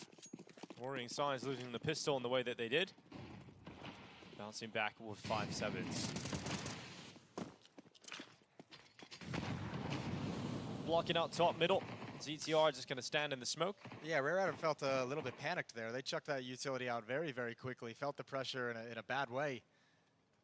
Going to sink back towards the bomb site. So some real estate given over to Gamer Legion. Molotov misses its mark, so Rez can't swing outside a boiler. The Hero AK-47 on Rez with pistols, deagles, and Tech 9s and armor bought up behind it. Deep banana control for Rare Adam, so that's a ton of information that they have. They know most of the forces are funneled towards the A bomb site. It's the A defenders who have to be on the most notice. And Gamer Legion don't have the resources to come back and clear that, so they have to play without that part of the map.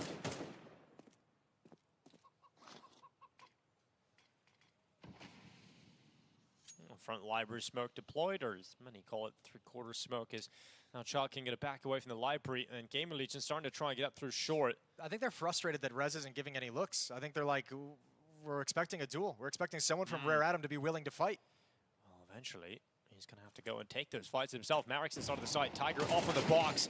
Marek just straight up wins the fight against Rez. And so that AK gets nothing done here for Gamer Legion. In fact, no one getting a kill here for Gamer Legion until ZTR grabs one at the end of the round, but he's traded out immediately. And it's a 2-1 lead here from Rare Adam. Yeah, I mean, that's a round, I mean, playing it so passively inside the bomb site, but it's a round you also know that Gamer Legion doesn't have utility for the late round of the game, so there's really nothing, no flashbangs, no Molotovs, no smokes to make that an easy entry kill, an easy opening fight for Rez. And now they got to sit back on Glocks, so Gamer Legion got nothing to play with. Everyone just below $2,000 in the bank. And we queue up round 4. Not a pretty round for Gamer Legion, you would imagine, in the next few seconds here. A 3-1 lead for Rare Adam. And it comes back to the point that I had mentioned earlier, the fact that against Legacy, 3 of their 6 rounds were picked up in the first few of play. Looked like they might have to do it the hard way, winning gun rounds, but they have managed to find that buffer thanks to the second round force win. Yeah, I mean, it's a huge benefit for them. And putting them in a very nice place as well, not losing a lot of players in the follow-up force buy from Gamer Legion in the next round. I mean, this would just be the worst way to end this second season for Gamer Legion. It's been such a rough road for them. So many tournaments that they've gone to. I mentioned in the first half of the year they made it to 4 playoffs at S-tier events. Most of the ones in the second half of the year they're going out 13th to 16th. They're going out like 12th to 14th, 11th to 12th. Like they're not making it into the quarterfinals, not making it into top 8s of these events. It's been disappointment after disappointment, and they would love to not have to go into the Christmas break with that on their mind. 3-1.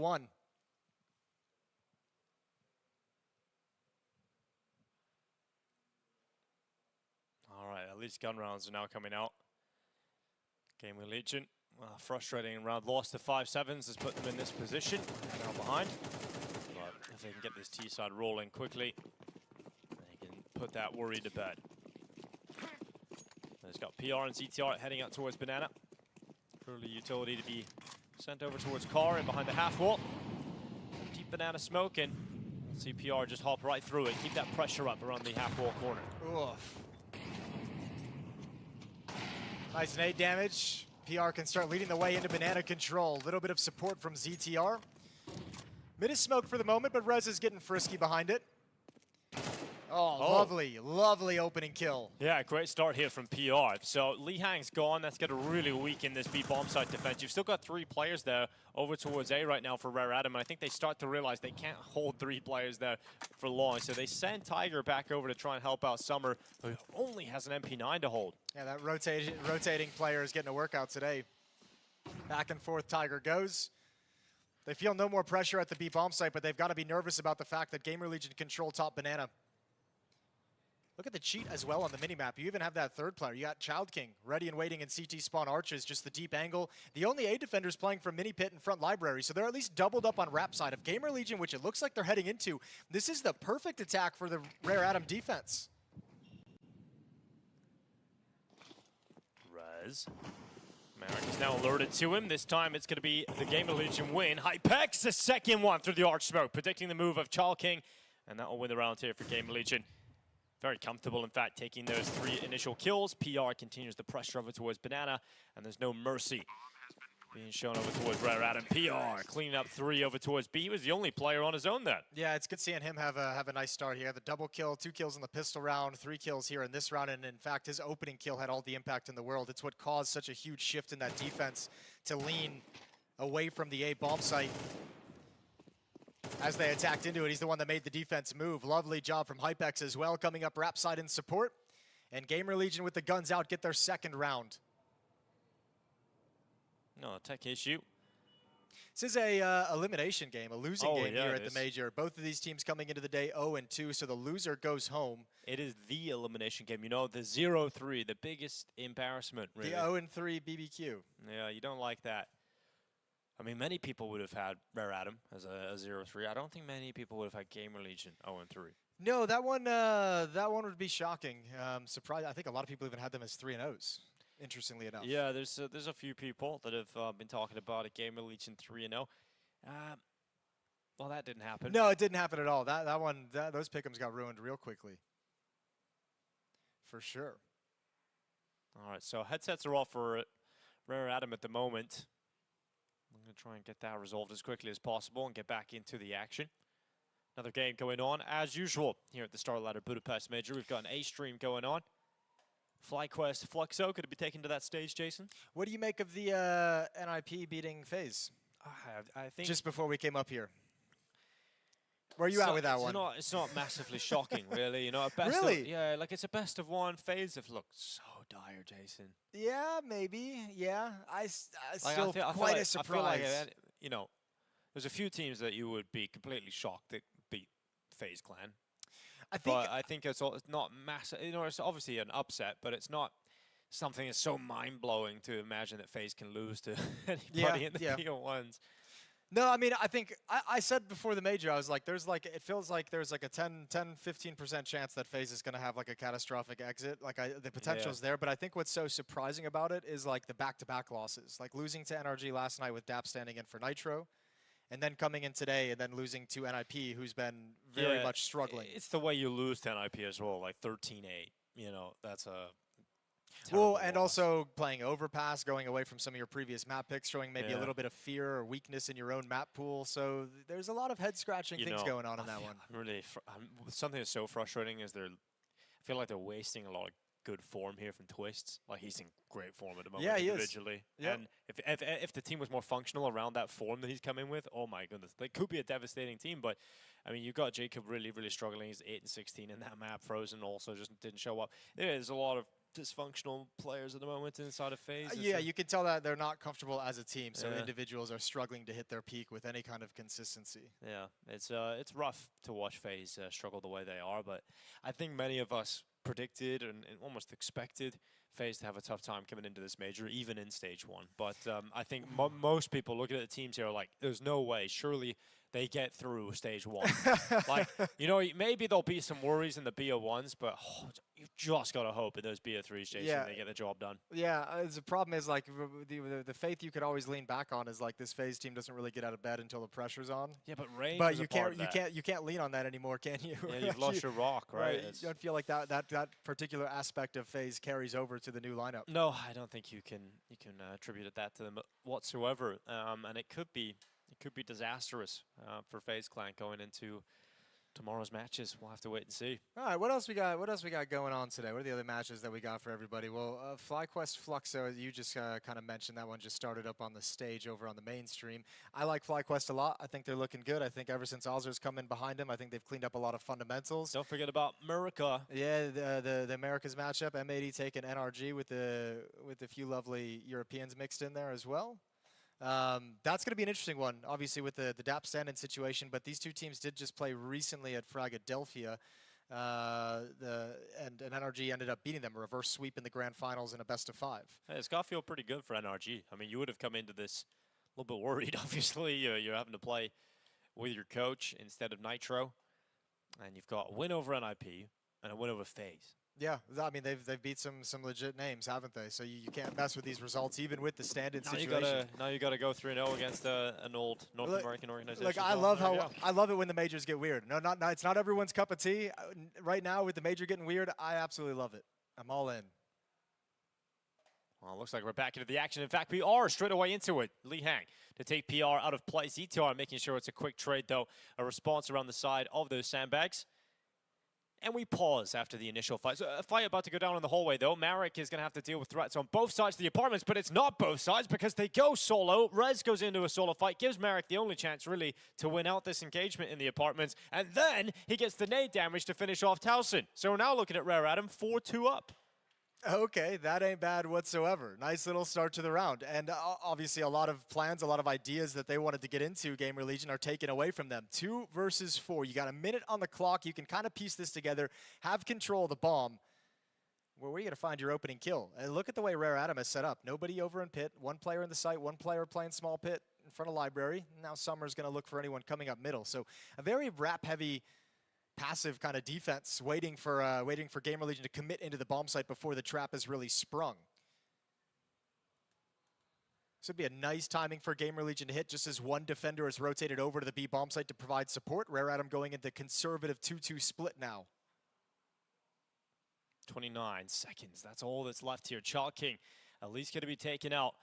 Straight away, it's a headshot from ZTR. Can they catch Marek in the bomb site? Marek goes down without a single fight going his way. And now the round is back on for Gamer Legion. ZTR dying in the bomb site. It's all on Hypex to try and win this one out. Bomb goes down at 1v2 as Hypex gets into the pit. Tiger and Summer both at long sight. Smoke is up for the time being. The op can pin him down, but they need the information that he's in pit first. When do they start to piece it together? They start to move forward. He's going to give them that info. He needed that kill. He had the chance, but Summer given the opportunity due to the whiff shots, and Hypex going to be frustrated about that one as he tries to break his nose again. Yeah, he was doing that yesterday. That's just his mode of being angry about missing a shot. Snap your nose. Yeah. Well, I mean, that almost recovered in the 2 versus 4. Almost brought right back into it. But look at Marek, 32-year-old all-star up in the halls, getting nice kills to open up the round for his team, setting him up for an easy victory.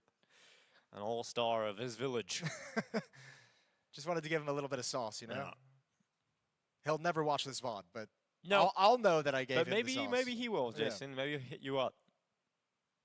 A fellow man in his 30s. Yeah, another 30-year-old dude just having the time of his life. A tech issue again, and hopefully get this one resolved as quickly as we did the last one. Yeah.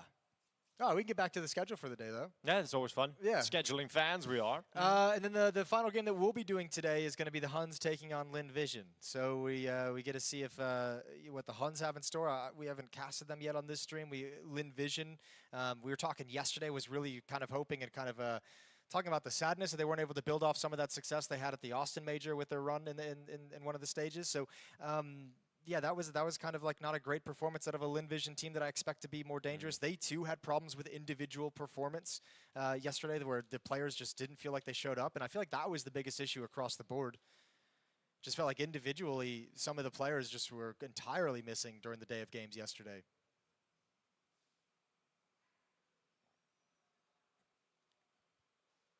No, just looking forward to the rest of the major. Obviously, it's a longer major these days, Jason. We've also got a BO5 final. We're seeing some changes every major at this point, Jason. What would be a change that you would like to see at the next one? I would like to bring BO3s into the group stages. The whole group stage? I'd only like it to be for stage 3. Okay. I like the BO1s in stage 1. I like the BO1s in stage 2.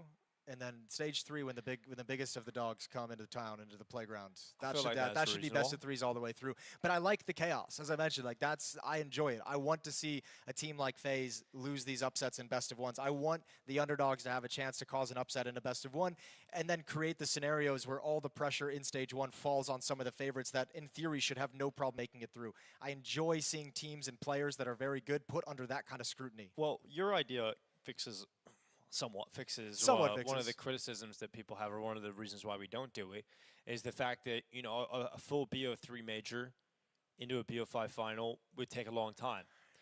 But that your solution sort of fixes that. But the other side of it is, how do we feel about two stages out of the 3 being played under different conditions, under a different format? It doesn't bother me in the slightest. Doesn't bother me even a little bit, to be completely honest with you. That's fair enough. It's not even a concern in my brain. Well, there we go then. We should get that changed, Jason. Yeah, I mean, if we want to complain about the O'Toole Accord. If we want to complain about that, wouldn't we also have to complain about a BO5 final when we did BO3s all the way through playoffs? Nope. Okay, well, sure. We'd never. Funny how that logic works. Yeah. Never complain about that. But yeah, that's probably what I would. That would be, I think, that'd be a cool way to target things. How the heck are Fluxo 2-0? Dude, all the 2-0 teams are kind of like crazy. I mean, outside of maybe like FlyQuest doesn't necessarily surprise me with the level we saw them play in Bucharest. But yeah, like Red Canids being up there, Fluxo being up there, that's all crazy talk.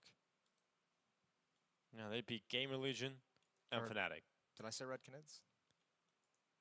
You did say Red Canids. That's not what I meant. FlyQuest, Fluxo, NRG, and M80. Excuse me. Yeah. Red Canids lost today. They lost to Legacy, so they're now 1-2. Yeah, no surprises there. Legacy's looking like they're bouncing back from some of their day one, you know. Yeah, it's two stutters. 13-6s now for Legacy. Yeah. After, you know, I guess it's almost not even fair saying they had like day one issues, because they lost to FlyQuest, who I think is a pretty respectable team. Yeah, I'm not gonna be super critical of you losing to FlyQuest for sure. We don't really have an update for you guys at home as to what the issue is, or an ETA as to how long it's going to take, but it looks pretty quiet over there. Yeah, everyone's chilling. It's very quiet up here in the hall. Normally we're hearing a little bit of yelling, a little bit of hype going up. So the A stream's played on a stage, and the B stream is in this one corridor. It lines up, guys. So we have a couple of player rooms, the caster rooms. That's where we're at for the B stream games. And down on the stage, you know, we've got the full stage setup. We've got fans down there as well. It's definitely exciting over there on the A stream. Ahead of this game, we had a chance to catch up with Ash, so let's see his thoughts coming into the game. I'd rather hear them.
Indecision on the retake, smoking short.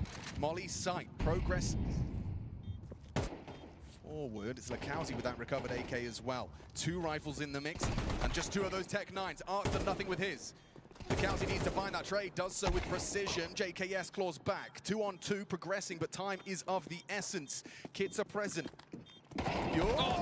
With his nade out, Regali. Awkward now for JKS, almost unwinnable. Hang on. Sit it. Oh no. He doesn't choose to sit it. He hopes he gets panicking. He's not dead, and I don't think there's time. This is going to be close. JKS, he's not sure. He's not sure. And he's done it! Just in time He from didn't Justin think he had it at all. Savage. Yeah, he looked like he was a bit remiss with himself there in that situation. That one is going to be a buzzer beater right down to the wire. They get away with that. Just the lineup that gives them away here. JKS gets the kill on the Sev, he fakes it, thinks he has the kill, back to the USP, headshot comes in and just in the nick of time. If it was not that first bullet, if it was not that instant USP headshot, and look how close it came down to. No one on FlyQuest knew that was theirs. Okay, well, Inns and Azza, they like the way that one feels, but remember, that was just the partial. We're back in with the guns now. Zevi has his AWP. Okay, that's an interesting volley. Limits JKS's aggressive contributions, but you want to talk about aggressive. How's that from Regali? And just pass that one in. Now he can just back off. They can play the number advantage. This is a miserable start for Fluxo into this rifle round. Decent wants to make a play. He's gone fishing. Netic on the barrel position. Vexite holding nade for reaction off info. Inns a jump audio cue heard from Decent. That's huge, right? He's going to be able to monitor the rotation to potentially help Art isolate what the next call will be. Or if he finds a gap, gets a timing, he can pounce into action. JKS and Regali have doubled up in toilet, so the gap is long, but Fluxo are not to know that. That's where the AWP found that opening pick.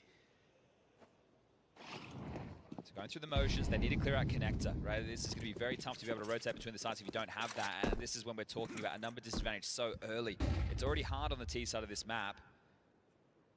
And I feel for Fluxo to pick this. Hold up. We'll get to that in a second. Regali looking like he wants to re-aggress. Oh, he's in the right place once more. Regali's had a fantastic start to overpass. This might just force them into B, or even the horrible option of a save. I know it doesn't feel like... No, it gives you that Listerine face just talking about it. This is it. This is overpass. And I want to kind of dial back in on it again. Maybe they do regroup and hit B, but 25 seconds, maybe not. This doesn't feel like the type of map where Art is going to be able to be as chaotic as what he would be on, say, like an Ancient, for example. Even a Nuke, right? we've seen stuff like that. I think the key problem for Fluxo in this matchup, as Decent gets dealt with by Inns, is that FlyQuest this season have changed their ban. It was Nuke. They were, I think it was like 8 in a row loss or even 10 in a row losses on the map, and it was like, okay, they need to change, right? As it comes in, they move away from Nuke, they bring Train into the map pool. So for Fluxo, they would have likely picked it within this series, but there's no way they can because it's getting removed. So FlyQuest get a leg up there in the veto, and a 5-0 up to start. This is looking comfortable. Sure, clutches a couple of tighter moments, but all in all, doesn't change the status quo of this moment. No tactical timeout to be called by Tacitus just yet. This is the opener, and essentially the closer of the round, isn't it? Just parks up on another angle with the AWP. Yeah, I mean, a demonstration of why the AWP is seen. AWPing on CT side overpass is seen as, you know, the most comfortable and most impactful of the positions. JKS is actually going to elect to go forward of this. Now, playground and flashbangs, he could be caught. He is! Good combination there from Lakowski. Zevi's flash as well in support. What's the response from FlyQuest? They try and push over towards B, take some space back. Vexite takes short control. Netic is going to rotate, and Regali playing aggressive behind his own smoke, wants to find an angle, but a quick rotation called from Art. He doesn't want to slow this one down whatsoever. A missed monster smoke. That is going to dissuade them whatsoever. If anything, it's a bit of an invitation. But Vexite looks like he's playing relatively forward on this short angle. If they do go in through monster, sure, their bomb will be planted, but is there room They don't know they missed the monster smoke. So, like, Vexite thinks that they're going to be blocked for at least another 10 seconds. Now he knows. And they realize it's a little too quiet. They got to find Lakowski. Yeah, and actually they've managed to find Vexite as well. Simultaneously, Inns meets his demise at the hands of Lakowski. Bomb going down and looking good for a Fluxo round. Look, Lakowski is just continuing to search forward on A, so Netic is just chasing Ghost right now. This round is done, just off of the virtue of Lakowski being the loose piece. So good rotation, missed smoke, unforced error from FlyQuest does allow a free passage. This will be the frag. No, it won't. Netic, you've overcooked the pooch there, mate. don't know if he was considering going for a knife. That is the only explanation. And even still, it's like still you have decent finances, so I'm not quite sure that that's the choice that he should have been going for. Now Regali might even lose the AWP because Nedic could have been a bodyguard of part of this. Regali feeling the pressure, grabs another, but might be running to his demise. Oh, okay, he's picked up the AK. I guess someone else can drop him an AWP, right? You can't buy that on the CT side, so JKS can facilitate. Oh, I think that's an ugly decision there. I think Regali felt that he's under so much pressure that he was going to get hunted, that if he had the AWP, he was a dead man for sure. But in this situation, it means that JKS has to drop him one. Fortunately, can get donated a lot of utility, but JKS gives away the opener, and then it just falls apart from there. Right now, they're going to start heavy towards A. This might be a bit more friction. Our official betting partner.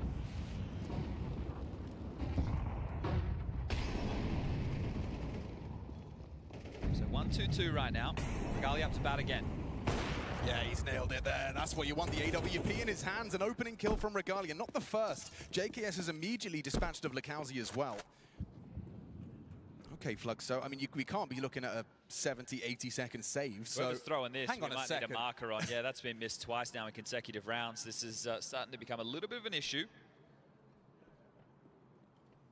Okay. Rotation's on the way. Netic's feeling a lot of pressure. That's a good smoke, though. You can see it gives him a lot of freedom. Oh, catch that. Ouch! Sent to the Shadow Realm by the AHG. Still that man advantage, but for how long? That is the question.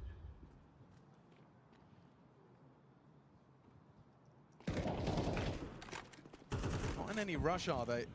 Zevi and Art, good chunky nade actually. Art just takes it as an invitation, removes the head of Inns and will plant in the smoke. Vexite has a position to play around this.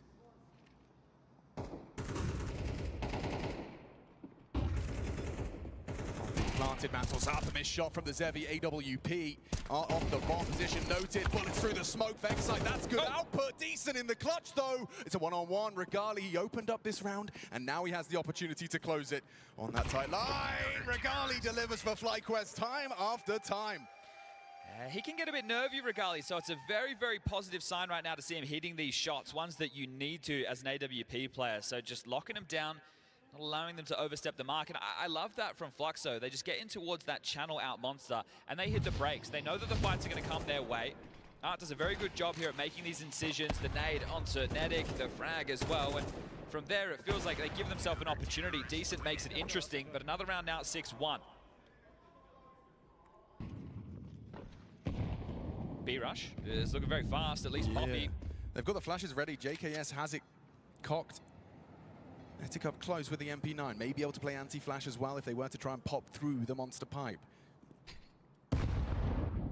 No premature on that HE grenade. Still 20 damage dealt. Oh, and they're making a move. Bit of a team nade. And Netic with one. Vexite as well. It's kept level. Flash is just chained together. Look at Inns pushing in. He wants to fight. He wants to brawl. Double kill. It's all three. Inns farming him up. FlyQuest soaring towards a CT haul. Now, I'll remind you, this is a 2-0 game, and FlyQuest have been in them before. I think there's a different flavor to the team this time around. In the past, they were definitely punchy underdogs. I think a lot of people have been sleeping on them just because, like, you think about the Draculan result, the type of teams they were losing to, Basement Boys, Gen 1. It doesn't really fill anybody with confidence, but I think if people were paying attention to the type of Counter-Strike they were playing in Bucharest, there are some clear changes within this team. It's no longer so shaky against the 4 spies, those rounds that they should be converting, they are. And they're even having the clutch factor. So, new coach in the FlyQuest realms has definitely put the pieces in the right place. But this is overpass. Sure, 7 rounds is good, but Fluxo, if they can get 3, it's enough to work with once they get over to the CT side. Bit of a jab there from the crowd towards the Brazilians, and that's all FlyQuest have been playing throughout. Yeah. Legacy, Imperial, and now Fluxo. And if we're here to, you know, we're dismissing Fluxo's win streak because it's against Brazilian teams, what do we say about FlyQuest? Right, so I think FlyQuest would love to get a little bit of revenge against Brazilian teams, right? Multiple times I remember watching MIBR eliminate them from tournaments. A team Lakauzi decided he wanted to depart. Yeah, that's interesting, isn't it? MIBR will be coming up in stage 2. They've got 2 imports, Klim and Kick It over there alongside of Insani and Co. They're really fishing for this Regali frag, and he's on the line. Ah, it goes down. Regali, the perpetual opener. He's so been far. great. Yeah, he's 11-3. This is fantastic work from the Romanian. I think when you look at the last two majors, FlyQuest being 2-0 up in the best of ones and the best of threes being the bane of their existence, they're definitely more confident within their map pool. And the fact that this is their opponent's map choice, I think Fluxo should be feeling they took the veto elsewhere, but it's too little too late as Regali grabs another. Now Inns is just going to be set up for success. Another multi-kill, but not to be the triple. Lekauzi to dart away and hold on to this, but they know exactly where he is. They're going to bear down on his position. If anything, right now you'd be screaming, take him after time. And as the time runs down, Perfect. JKS finds him. Lekauzi, that's going to really put a dent in the finances as well. He only had, what, 2,300 in the bank account? Yeah, might be down to a Tech 9 or hoping he gets a drop from Art. Tactical timeout called. Tacitus, coach, birthday boy on the mic. Let's see if he's got something to add to this conversation, because 8-1 and just how quick a lot of these rounds have been. There's a couple of moments that have been close, but really it's been FlyQuest having their way with the Brazilians. And then we move into their map choice coming up next of Inferno. So there's a lot of confidence as Azza gets his opportunity to get on the mic as well. No real need to change up too much. What they're doing is great. I think the advice would be, hey, let's not overstep the mic too much, right? We're playing with confidence. We're hitting our shots. Let's not give them away into this map.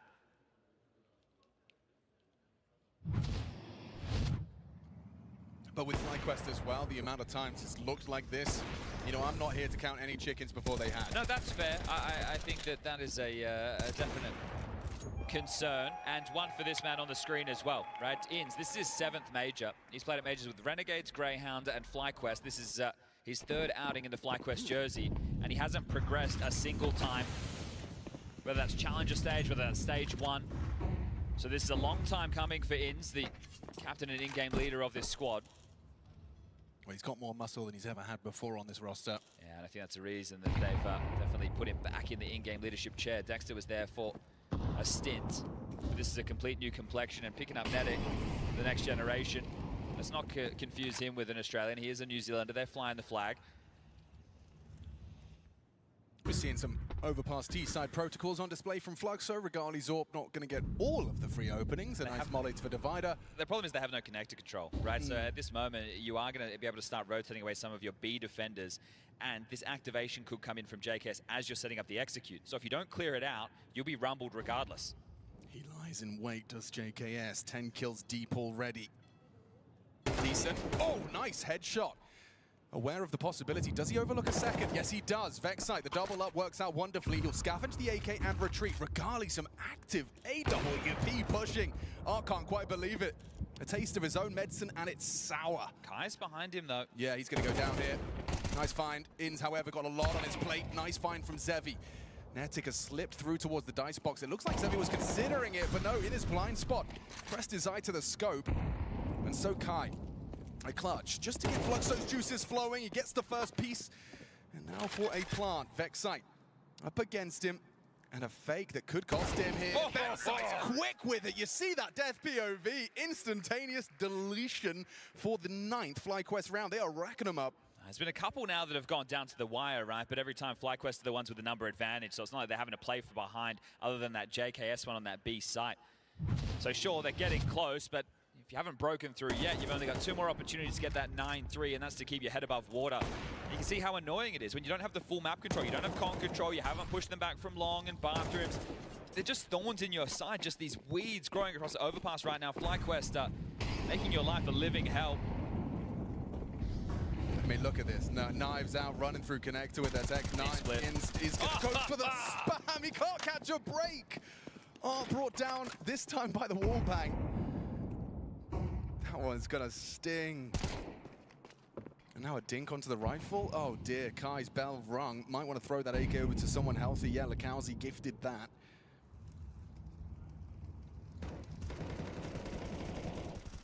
He starts to probe towards the B short. Smoke on Monster won't last forever.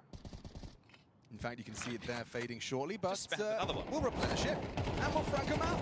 Okay, 5 alive from FlyQuest. Nothing for Lekauzi here.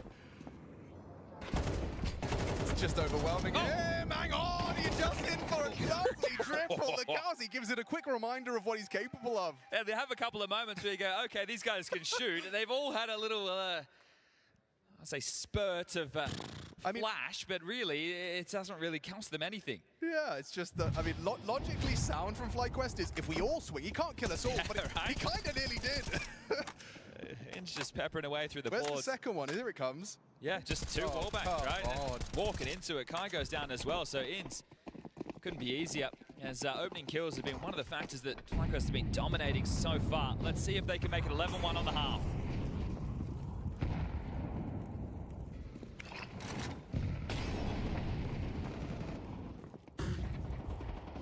JKS on a walkabout.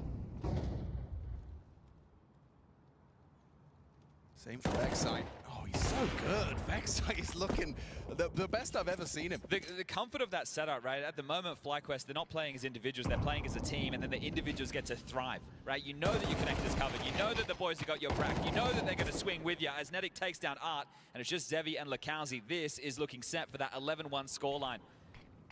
I mean, when you are so tantalizingly close to the next stage of the major for Flux, so this is going to really take the wind out of your sails. Especially with the scalps that you took down of Gamer Legion and Fnatic, exactly. Right? You would think, coming into this event, most people would put those teams ahead of FlyQuest.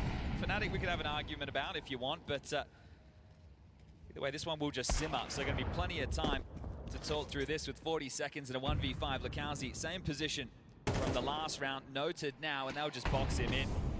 This is the type of Counter-Strike that Azza, the coach behind them, will be proud of. It's not just an individual performance, the team getting the job done. FlyQuest 2-0, they've been here before, but this is dominance against Fluxo, 11-1 against your opponent's map choice. We will be right back.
Back underway, overpass, second half. First map of this best of three. And it is for a spot in the second stage, the Starlight Budapest Major. It's a non-starter, isn't it? I mean, this is not what I was expecting. So when I saw Fluxo flying through the best of ones as confidently as they did, I thought we'd see some resistance. Admittedly, sure, T-side overpass, but you picked this. they have a good stack right now for the pistol. What's the timer on the go from FlyQuest? You can see the Yuzu at the ready. Inns and Netic are going to throw that. The pack of Kevlar, Regali, JKS, and Vex. I need to find the frags. Yeah, I mean, they flashed, they swung, they had all the right pieces in the right places, but it's Vexite's bullet that connects. It's a nice one back from Kai. Zevi playing around that short smoke. There's so many bodies here. This could get messy. Lukowski behind them. They're clearing through. Glock connects, but Lukowski does too. Double on the USP. Can't track Regali. FlyQuest take the pistol. You want to talk about non-starter? That pistol practically condemns them to a 13-1. Yeah, and a great performance from Regali here, 17 kills. It's a team effort, right? They're not able to pull off any of these maneuvers without one another, but Regali's been hitting the shots, so this is just absolute domination. And for this to be your map pick, you need to hope that the mental of FlyQuest is absolutely rubbish going into the next map of play. I think it'll be a closer affair, but right now, you are just getting ragdolled. The mental of FlyQuest, after a 13-1, I'm not sure it's going to be in the bin. It's more about the fact that Inns and Vexite have been here before a couple of times. Regali and Netic were alongside at the Blast TV Austin Major, where they were also 2-0 up. Something to be said about Art's position. Never mind, actually. Netic makes light work of his aggressive maneuver. So that's where my query comes in, right? Is that not, are we worried about our opponent? No, is the moment something that we're going to crumble in front of? Right, and if I was the mental coach of FlyQuest, I'd do everything to distract them from even thinking about that for a moment. I don't know if they have one, so you could be the yeah, guy. I'm in. You know, I'm talking like I'll do a clown show. Okay. I'll get some card tricks out. Anything to stop them from thinking about what this map means, you know? Sure. But that's from the interviews we've heard from this team time and time again, we're just taking it match at a time, right? And this is something where I think in terms of their expectations, it sounded like stage 3 was where they want to be, but knowing that, look, you're not going to get there if your focus is off. And right now, just looking to putt in this 5v4 advantage. All right, well, this is where Counter-Strike teams dream of getting that opening pick untraded and then finishing off together. We're starting to see it looking to take shape. Deezer would have to step up and deliver. Just the two. Here comes Lukowski. Empty hands on the Fama. Sevi, however, racks him up. Another 1v1. Yeah, puts him into the clutch. Mr. Potter versus Zevi. Mac-10 versus Scout. Zevi elects to go heaven. Oh, what? At range, the Mac-10 wins it. You can't spell wins without ins, and that right there is going to feel great for the in-game leader. He's been here before a couple of times, but that level of domination, they are just one map away from progressing to stage 2 of the major.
I felt a bit nervous, but also excited to set up because I realized it's another major I get to play. And this time we are more prepared. I am more prepared. I'm matured a little bit. I wanted to prove to myself that we can go further in the tournament.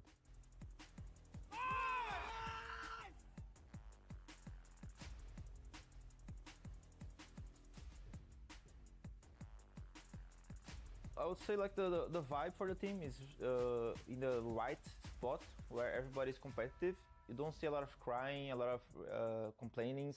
Sometimes here and there, but overall we're really focused on playing the best we can and doing the right stuff. I trust all my teammates, you know? We have confidence. We're gonna win, trust me.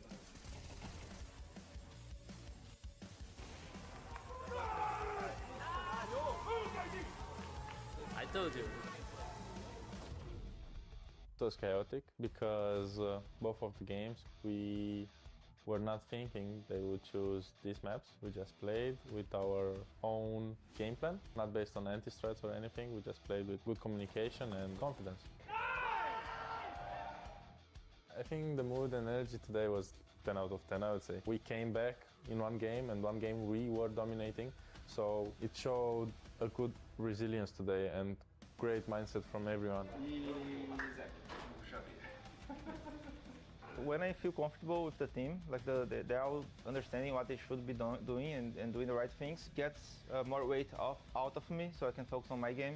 Everything is flowing, they're doing great stuff on A, they can take control of the map, and they're rotating, they're communicating, so I feel comfortable doing my own stuff and focusing on my game, so that's a big part of it. Just qualifying to stage 2, it would be great. Before I used to say this is our goal, but slowly seeing ourselves, how we play, I'm thinking stage 3 might be the goal. We have some personal vendetta, I would say, against them, because last major and we got wrecked on the first match with Excite. He played very confidently and he breaks so many strats for us, so there's some personal vendetta for us against them. Just have fun on the server and let's hope we will have a great match. So we know how they can be a dangerous team, they can snowball, they can play very loose, they can play as a unit if they want. You can come and fight for us for space, we're gonna be there ready for it, we're gonna fight you.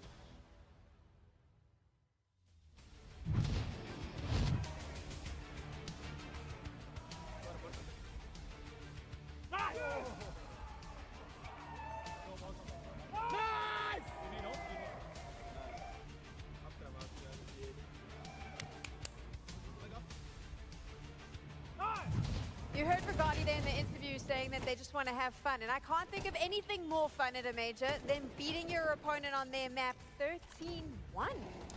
Yeah, I mean, there's a huge risk in first picking an overpass going into this. You have to rely on your T sides, you have to get a lot of after plants.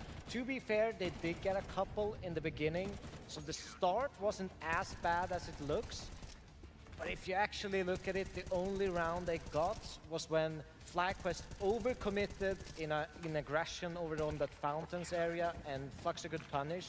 And after that, it was literally everything under control for FlyQuest. That was some of the most composed gameplay I have seen from FlyQuest, even though some of the rounds got a little bit messy, even though some of the late rounds got a little bit hairy in terms of how close they were, 1v1s, 2v2s, but it always felt like they were the ones that were in control. If you took the nameplates off, I would have probably thought that this would have been the gameplay of FaZe throughout the tournament. Unfortunately, that's not the case, but we could be celebrating the fact that FlyQuest look like they are just a different team than what I am used to 3+ months ago. What I love about majors is there's always that one team that comes up, and it's like the underdog from a region you don't expect, and you kind of all put your hopes and dreams on them. It was Mongols in the past.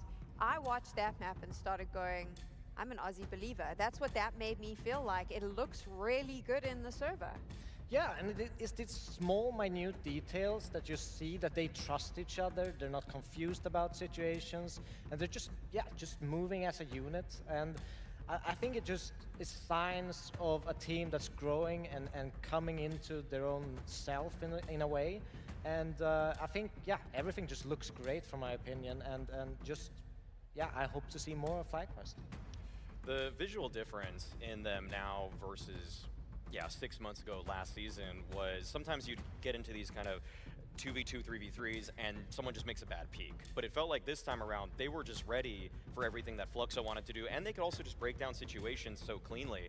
So whatever Azur did, I don't know, his Sprout tenure was extremely tenuous, and it was also kind of sad, if I'm being real, because his teammates knew the meta of CS better than he did, and now he's coming into this team, and he looks like whatever crash course he gave to this team, I want to take it. Like, I need to know what information and wisdom he bestowed upon everybody on FlyQuest. I think he had the pieces. He's just found a way to get them activated. What do we like about their overpass specifically?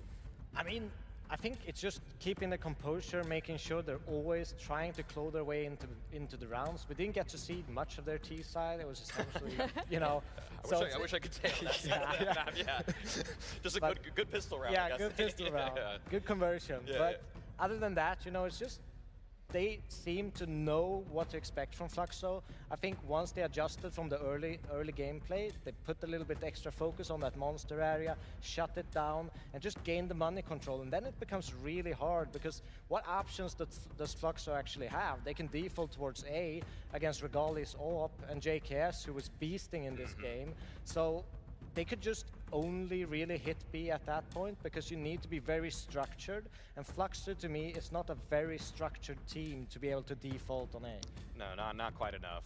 Looking at Fluxo before that game on their overpass, they do just tend to spam the B hits. So I'd say good initiative from the guys that were on the side to also get into the short water area a lot of the time. Just made sure that in any kind of post plan, it was never comfortable for Fluxo. On top of that, we have to talk about the retakes, okay? Like, this is where things just got so ridiculous in that rounds are very hard to come by on the T side of overpass. And so when you have these opportunities as Fluxo and you just lose control of them because of the patience of Regali, the patience of JKS, the way they're able to tether off of each other and just honestly hit some great shots too, this is really where, even though it was early in the half, this was where there was any spark just completely snuffed out for the Fluxo side. Obviously, when you're taking a look at a performance like this on a scoreline like this, we were just going to become the FlyQuest fangirls, right? So let's swap it over now. We're moving on to another map. What does Fluxo have to change as they move into Inferno if they want to equalize the series? Wow, that's a really tough one, because, I mean, I personally think they just need to be able to get entries, get control, but there's very little things that actually, for me, are telling that Fluxo is going to be able to win on Inferno, because FlyQuest looked super comfortable on Inferno yesterday. I thought that's where they play their best Counter-Strike, so I don't have a lot of hope and a lot of things that I could say that will change this outcome for Fluxo. No, I've seen enough, Sam. Fluxo, they're inheriting the FlyQuest curse, okay? Fluxo, 2 majors in a row, 2-0 start, and 2-3. I'm calling it now. That's happening to Fluxo, okay? You just put that on them? Yeah, I'm calling it now. This will definitely not blow up in my face, I'm sure. Okay, so let me get this straight, Maui. You've gone, okay, cool. They're currently playing to try and qualify for stage 2, and you're like, I know what I'm looking at. They're not even I know what I'm faking looking at, it? okay? Wow. It's not going to get any easier. This was their chance, and they've already messed up their map pick, and I'm going to say, I mean, I agree with Devil Walk on the Inferno side. I think FlyQuest really polished on that side. Okay, let's focusing really quickly on FlyQuest. You mentioned that you liked what you saw on Inferno. What was it that you liked from them? I mean, I mentioned earlier, it's the calmness in the chaos. It's the willing to sacrifice yourself and put your teammates in better positions. And I think the communication, just from an eye test, looks great. They seem to not be panicking, you know, and have everything under control. It's just that whole package just makes it seems like what is Fluxo going to throw at them? It's going to be chaos, but they seem to be able to, you know, rely on each other and work their way out of it. Who are you keeping an eye on in this one? Which player? I feel like, I mean, highest rated CT player for Fluxo last few months on Inferno is Zevi, so a lot of it obviously is going to come down to him. But man, I just feel like FlyQuest are so thorough. Like the way they dismantled Imperial yesterday, it felt like even when there was decent counter utility coming their way, they were always ready with a guy that was anti-flash. They never were just fully sending it where they just ate a nade in the face, they ate a flashbang. So I feel like they're so prepared for all of these little tricks that Fluxo are going to want to throw their way. So yeah, it kind of has to be Zevi if you need any kind of X factor here for Fluxo and for me to believe. It kind of feels like you're leaning towards the FlyQuest 2-0. I mean, that's what I'm getting from here. 100%. What world did you imagine this Southern Hemisphere, that's going to be the place that the first team qualifies. And it's not even from Brazil, it's from Australia. Damn, Sponge is probably celebrating already, but there is one more map. One more map. Whether he's celebrating or not, I think the adage goes, don't count your chickens until they hatch. Yes, indeed, our analyst desk seems convinced. However, I imagine, Chad, you're going to approach this with bated breath. Yeah, remember, it's early in the morning right now in Australia, so people might think that they're dreaming as they wake up to watch this one, or they've stayed up all night. Yeah, Either good way, morning, or there's good worry afternoon. for everybody. I imagine Inz's mum, she's always watching. She will be seeing this for the third time unfold. This is their best chance yet. Oh, and actually, it started off with a bang. Decent, you know, he's got the dual Berettas, doesn't find that initial bit of friction he was hoping for. That's a nice response, That Kai. might force you into B quite quickly, though. Certainly, especially when you've already taken down one. It is only Art here for now. Throws out his block smoke. They're going to want to go through this. Spams half of his magazine. A flashbang. And Lekowski has bodies all around him. A quick flick at Anetics. Block. Vexite pushes smokes. Giving Fluxo a taste of their own. And he's even tapped out Kai. Oh, the confidence right now is brimming on the boys. You can see just the level of aggression, happy to get stuck in, and that'll be another pistol added to the tally. Overpass, that was the most dominant map of the major so far, 13-1, outdoing NIP's scoreline of 13-2 yesterday in one of their matches. And of course, the desk discusses Inferno versus Imperial was the second best of one we saw from FlyQuest, starting on that T side and actually posting 9 T rounds up against another Brazilian side in order to secure this 2-0 battle. Yeah, there are 5 Brazilian teams, if I've done my maths correctly, or is it 4? Hold up a second. We've got Imperial, we've got Fluxo, we've got Legacy, and of course we've got the Red Team. So 4 right there, and the other 2 are North American. M80 versus NRG. Actually, that's our next game coming up next. So the fact that Fluxo have drawn FlyQuest, it looks like they're the Slayers of Brazil at the moment. I worry for the nerves, right? That's if this does get close, or let's say we're 10-10 late within the piece, that's where the nerves may come in and be the undoing for FlyQuest. Great shot there from Netic. Can't believe he's getting away with the third as well. Really cheeky from Vexite. High impact to start. 4 players starting B right now for Fluxo. Just Kai anchoring A. You'll see a lot of that throughout this CT half. Vexite, few on his plate here. Yeah, he could have a little bit too much to deal with. He'll actually back away. Doesn't want to play close up against what likely is going to be 5-7s or at most an MP9 or 3. Head-to-head with the MP9, doesn't go his way, but that's what you want to see in the feed if you do go down. Vexite falls, and so do Decent and Lekowski. Oh, problems now. Yeah, tags already connected, but Kai can't finish it off. Couldn't switch out to the pistol in time. Goes for a second scout shot. Well, if they're playing nameplate Counter-Strike, they'll know that's the A anchor, so they should expect the open runway right now. I know there was another player over towards B at a minimum, maybe both, right, if you were considering the util that was being thrown. So they'll get in, they'll get the bomb down. The question is, do Art and Zevi want to give this one a look, or do they want to hold on to these MP9s into the next? Well, they're having a look. I think into the next is the best option. So yeah, they've hit the bubble. You hope someone gets a little horny, gives you an AK-47. It's certainly a lot better to be bringing that through than an MP9, but yeah, unlikely to be seeing anything else. Okay, so that's 2-0 now for FlyQuest. The winning ways continue. Talk about the setup. We're going to have Art over towards Banana, the aggressive piece, of course. Decent will be supporting him. Lekowski as the A rotating rifle, Zevi as the AWP, and Kai as the A anchor. FlyQuest, their Banana fights will be through Vexite, which you've already seen. Regali and Inz will be supporting him depending on the calls. Netic will be the second mid boiler player, and JKS through apartment. So that's what you can expect in terms of positions in defaults and standard rounds. But this is great. They're looking calm. Tive que parar de fazer live, cara. Tava nem conseguindo jogar. Remind me, I'll throw a nugget your way. Oh, actually, no, we do just have the saved MP9s. I was getting a step ahead of myself there. Thought we were already into the guns.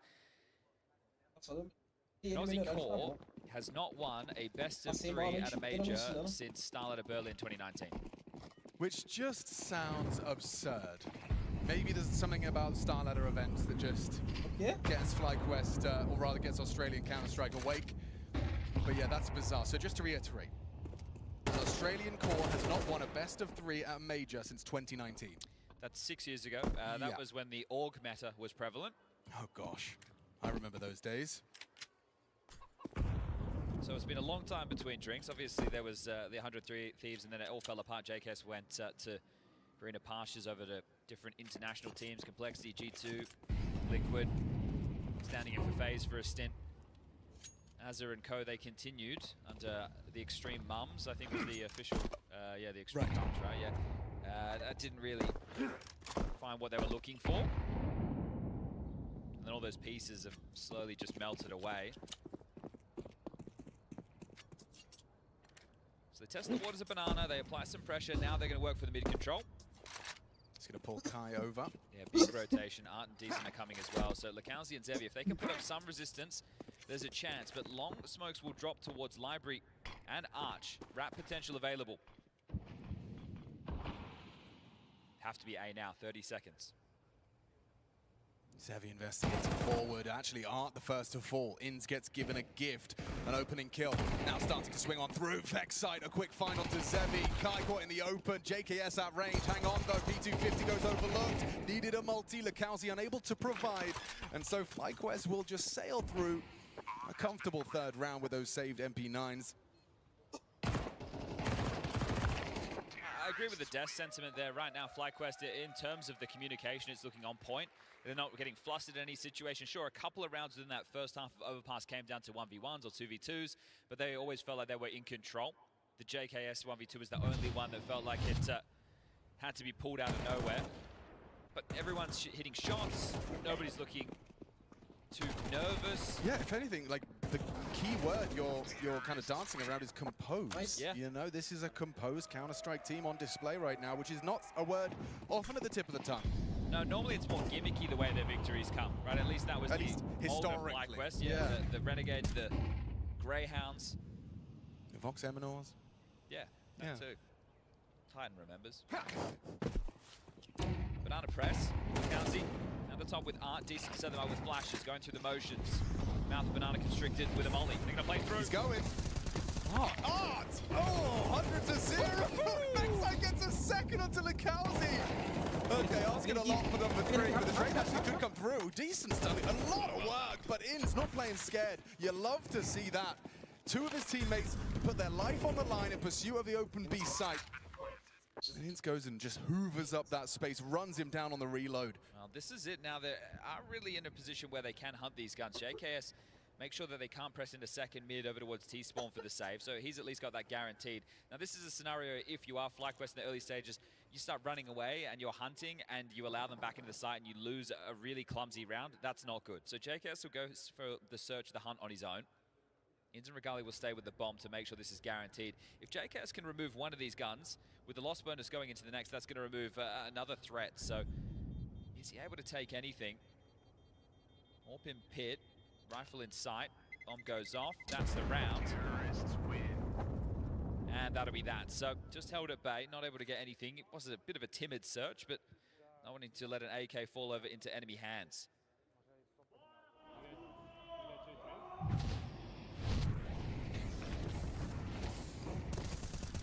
Nasty state of affairs for Art, wasn't it? I mean, he's chosen to go for the most aggressive, I don't know why I'm saying that like it's a surprise, most aggressive of the options, which is pushing through the flames, and then he eats a flashbang and burns to his death. Yeah, Art doesn't have the S key on his keyboard. No. It only came with the W, and that's kind of how he lives and dies Counter-Strike.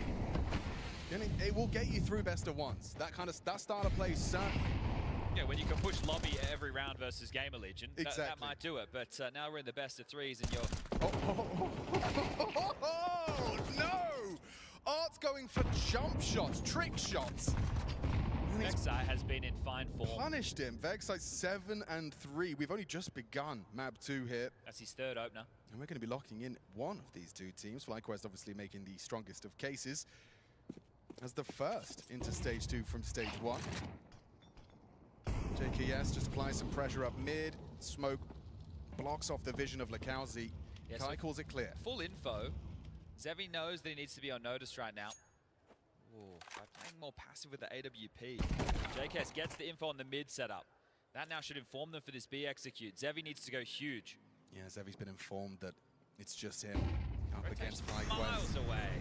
It's just got to be Zevi and his AWP. There goes Vexite. Where's that trade? Hiding out behind the pillar. Zevi, he's done very well.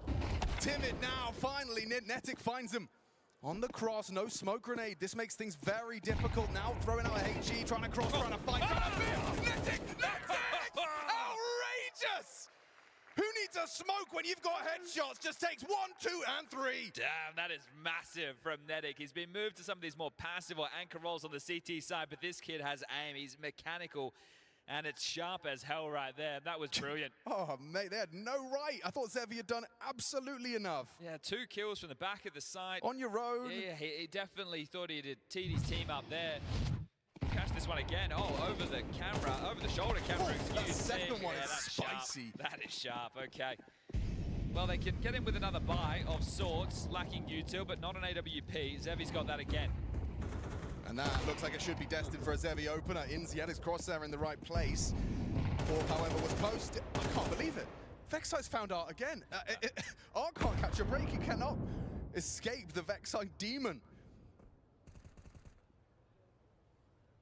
Vexite loves a bit of aggression himself, but he's a little bit more tempered in his approach. I think he's an awful lot sharper than Art as well.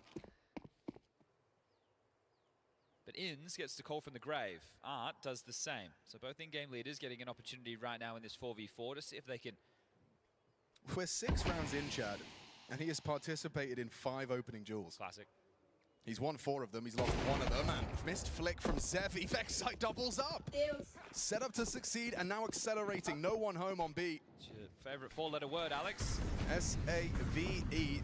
You ain't got economy, you saving. So they hold on to this, they can go again. But we had 20 rounds of play over the 2 maps so far. Fluxo have won 1. Insufficient. Yeah, that's one way to look at it. But Vexite just doesn't seem to be... he is, you know, unbothered, in his lane. Look, they've been doing all interviews about this. Az has done some, In's done some. They've been talking about the position changes. Vexite, he's a lad that communicates a lot, and he's always been an aggressive player. In some of these iterations of the rosters before, they started to put him in anchor-ish positions, which with his aim, I could understand, but he's a player that kind of feels the game. And you're seeing that in these spots that he's playing. So he's a temperature check, and Inns is the other. So the 2 of them on maps, they're going to be playing for map control, and it's going to help out Inns a lot with the mid-round calling. Then you've got JKS extremely comfortable on those lurks, right? That's something that he's been doing for an awfully long time. He can look for space. Sure, there's been criticism around him in the past not being aggressive enough to look for the gaps, but that's something that I think in this team he will have to do. And then you have Netic. It's like, okay, he is so sharp that on the CT sides, if he's anchoring a spot and there's multiple bodies on his screen, I think he's going to take 2 out of the 3. Yeah, I'll have to excuse myself there. I think I neglected to mention that Zevi's actually got the opening kill in that round, so Vexite, that one doesn't count on his tally. Okay. But either way, that one does! Double trouble again! Vexite causing problems on the B site. Breakthrough Banana, Art finds a response, a good one to thwart the aggressions. And he's playing around the smokes, Art style. Damn, he's just generating so much space, so much momentum for FlyQuest on this T side. You can see Kai's got a test coming his way. JKS and Regali have partnered up. He's thrown out a short block smoke. Might give him a bit of room to stretch his legs. And talking of stretching legs, it's Art charging straight up the guts of middle. Have they heard him? No, he's timed this to perfection. Oh, yeah, Regali relays it. Double peek. Double swing. Regali's there. Opens up for an avenue straight back to B. That is beautiful. Regali's communicated the steps. They've even had time in that moment to coordinate the double swing. And now JKS should have the rotation of Kai dealt with. He's made the steps. They know where he is. Regali can plant the bomb. Kai knows he needs to get over towards that site. Looking for a path of least resistance as JKS is chasing him around here silently. Kai actually has an avenue. JKS will communicate it's not possible for him to come through CT. Just worry about Banana and, well, Kai's heading for the high hills. This one is done. 7-0. This isn't entertaining for most. How about you? It is for me. And my countrymen, I'm sure. I'm sure. Vexite just straight through, doubles up, another opener, add that to the tally. I mean, I don't know how far away Art was from not making a sound there, but that really did cost them. Looking at the scores on the doors, you can see that just the Vexite Netic combo, 18 frags combined. And it's good to show that there's different shades, right? You had Regali, fantastic on the AWP. The Romanian import on overpass, just delivering kills, and that's the map to do so. Right now, Vexai up banana, winning out these duels. That's the key zone of this map. So everything going their way is a tactical timeout called the first, and this one feels late, doesn't it? As they're on the mic, Tacitus the same. But it gives the time for us to, look, to get back into this, the answer appears to be double AWPs. So let's see. Zevi will take his over towards A. Art will try his best over towards B, I'm sure. And because they've been running up, this is something where you hope that you can hit that first shot, fall back AWPing. But if the util is on point, we know how difficult it can be for AWPers on Inferno. You get the double mollies in, one sandbag, one mouth of banana. The flashes are good, you're pushed off the line. They smoke CT, you're playing CT, or you're playing coffins, you're behind them, you have to play side. So for Art, he has to do this through aggression. Our betting partner. As we get back underway.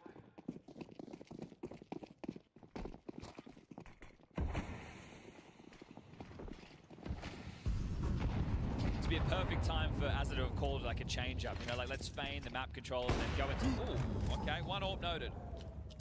Not far off. Not close.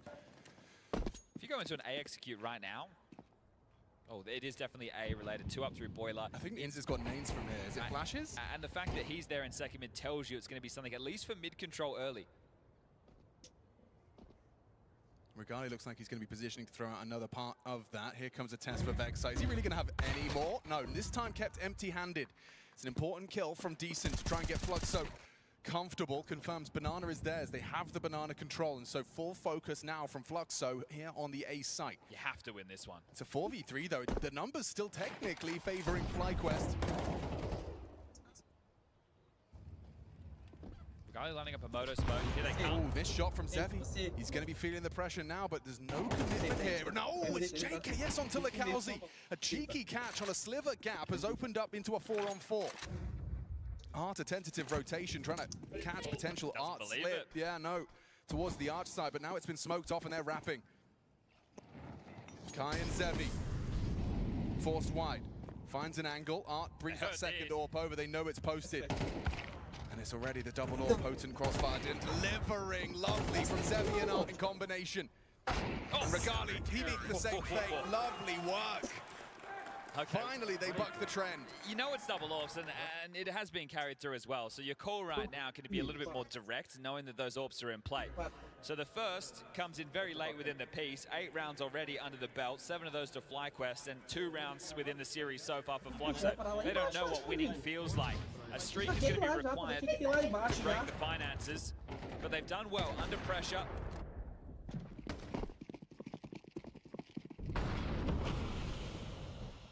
Oh, down hit. Yeah, that is hyper-aggressive. And it's going to be an escorting of Lekauzi. You're not going to be playing scared at all. Hang on. Yeah, JKS was not expecting that.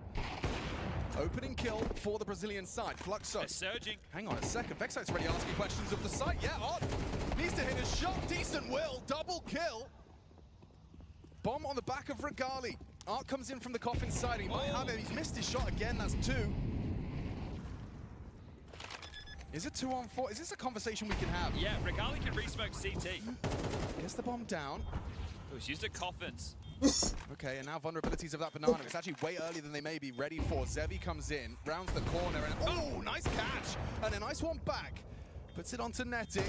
And yeah, held by Kai. That's what you want to be seeing. Fluxo, that's 2 consecutive. Okay, there was a lot of pressure on that B side. They did well to hold that at bay.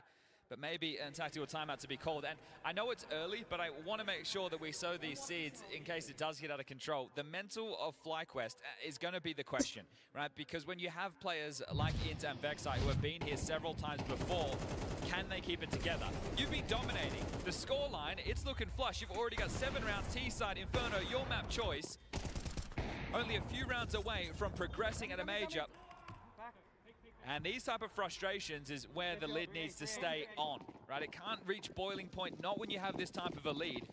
And the money will be broken after this one. So FlyQuest, can you find a response before Fluxo actually get their claws in to this map?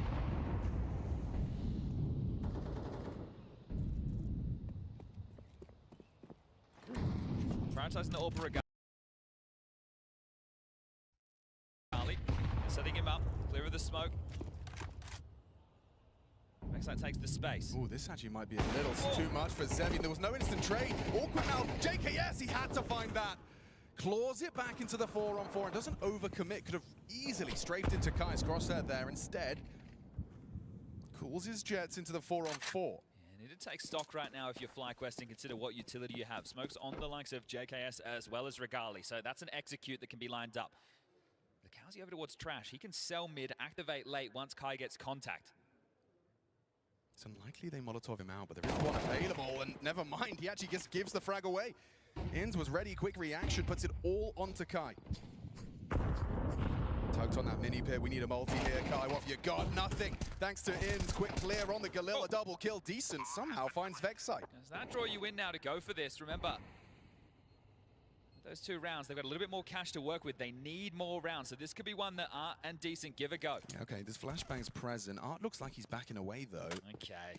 Damn. Yeah, they get 2,400 into the next. Even if they lost these guns, they all would have been able to buy, but I guess every round is worth its weight in gold at this moment. So they'll give over the 8th, or it'll be taken from them. I'll be honest, Chad, I reckon if Zevi does this and kills JKS, that's when the tilt, you know, you said keep a lid on it, that lid is ripped off. Yeah, for sure.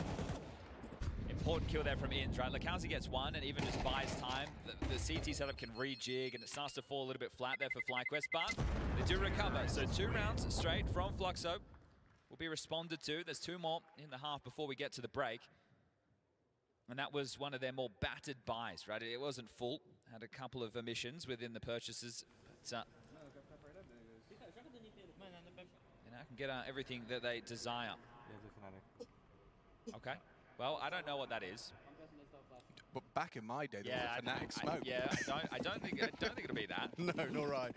Especially not when Justin's calling it, the player who's going to be in apps. Interesting, very interesting. He's going to be throwing an early smoke from second mid. You can see the trajectory there on the mini map.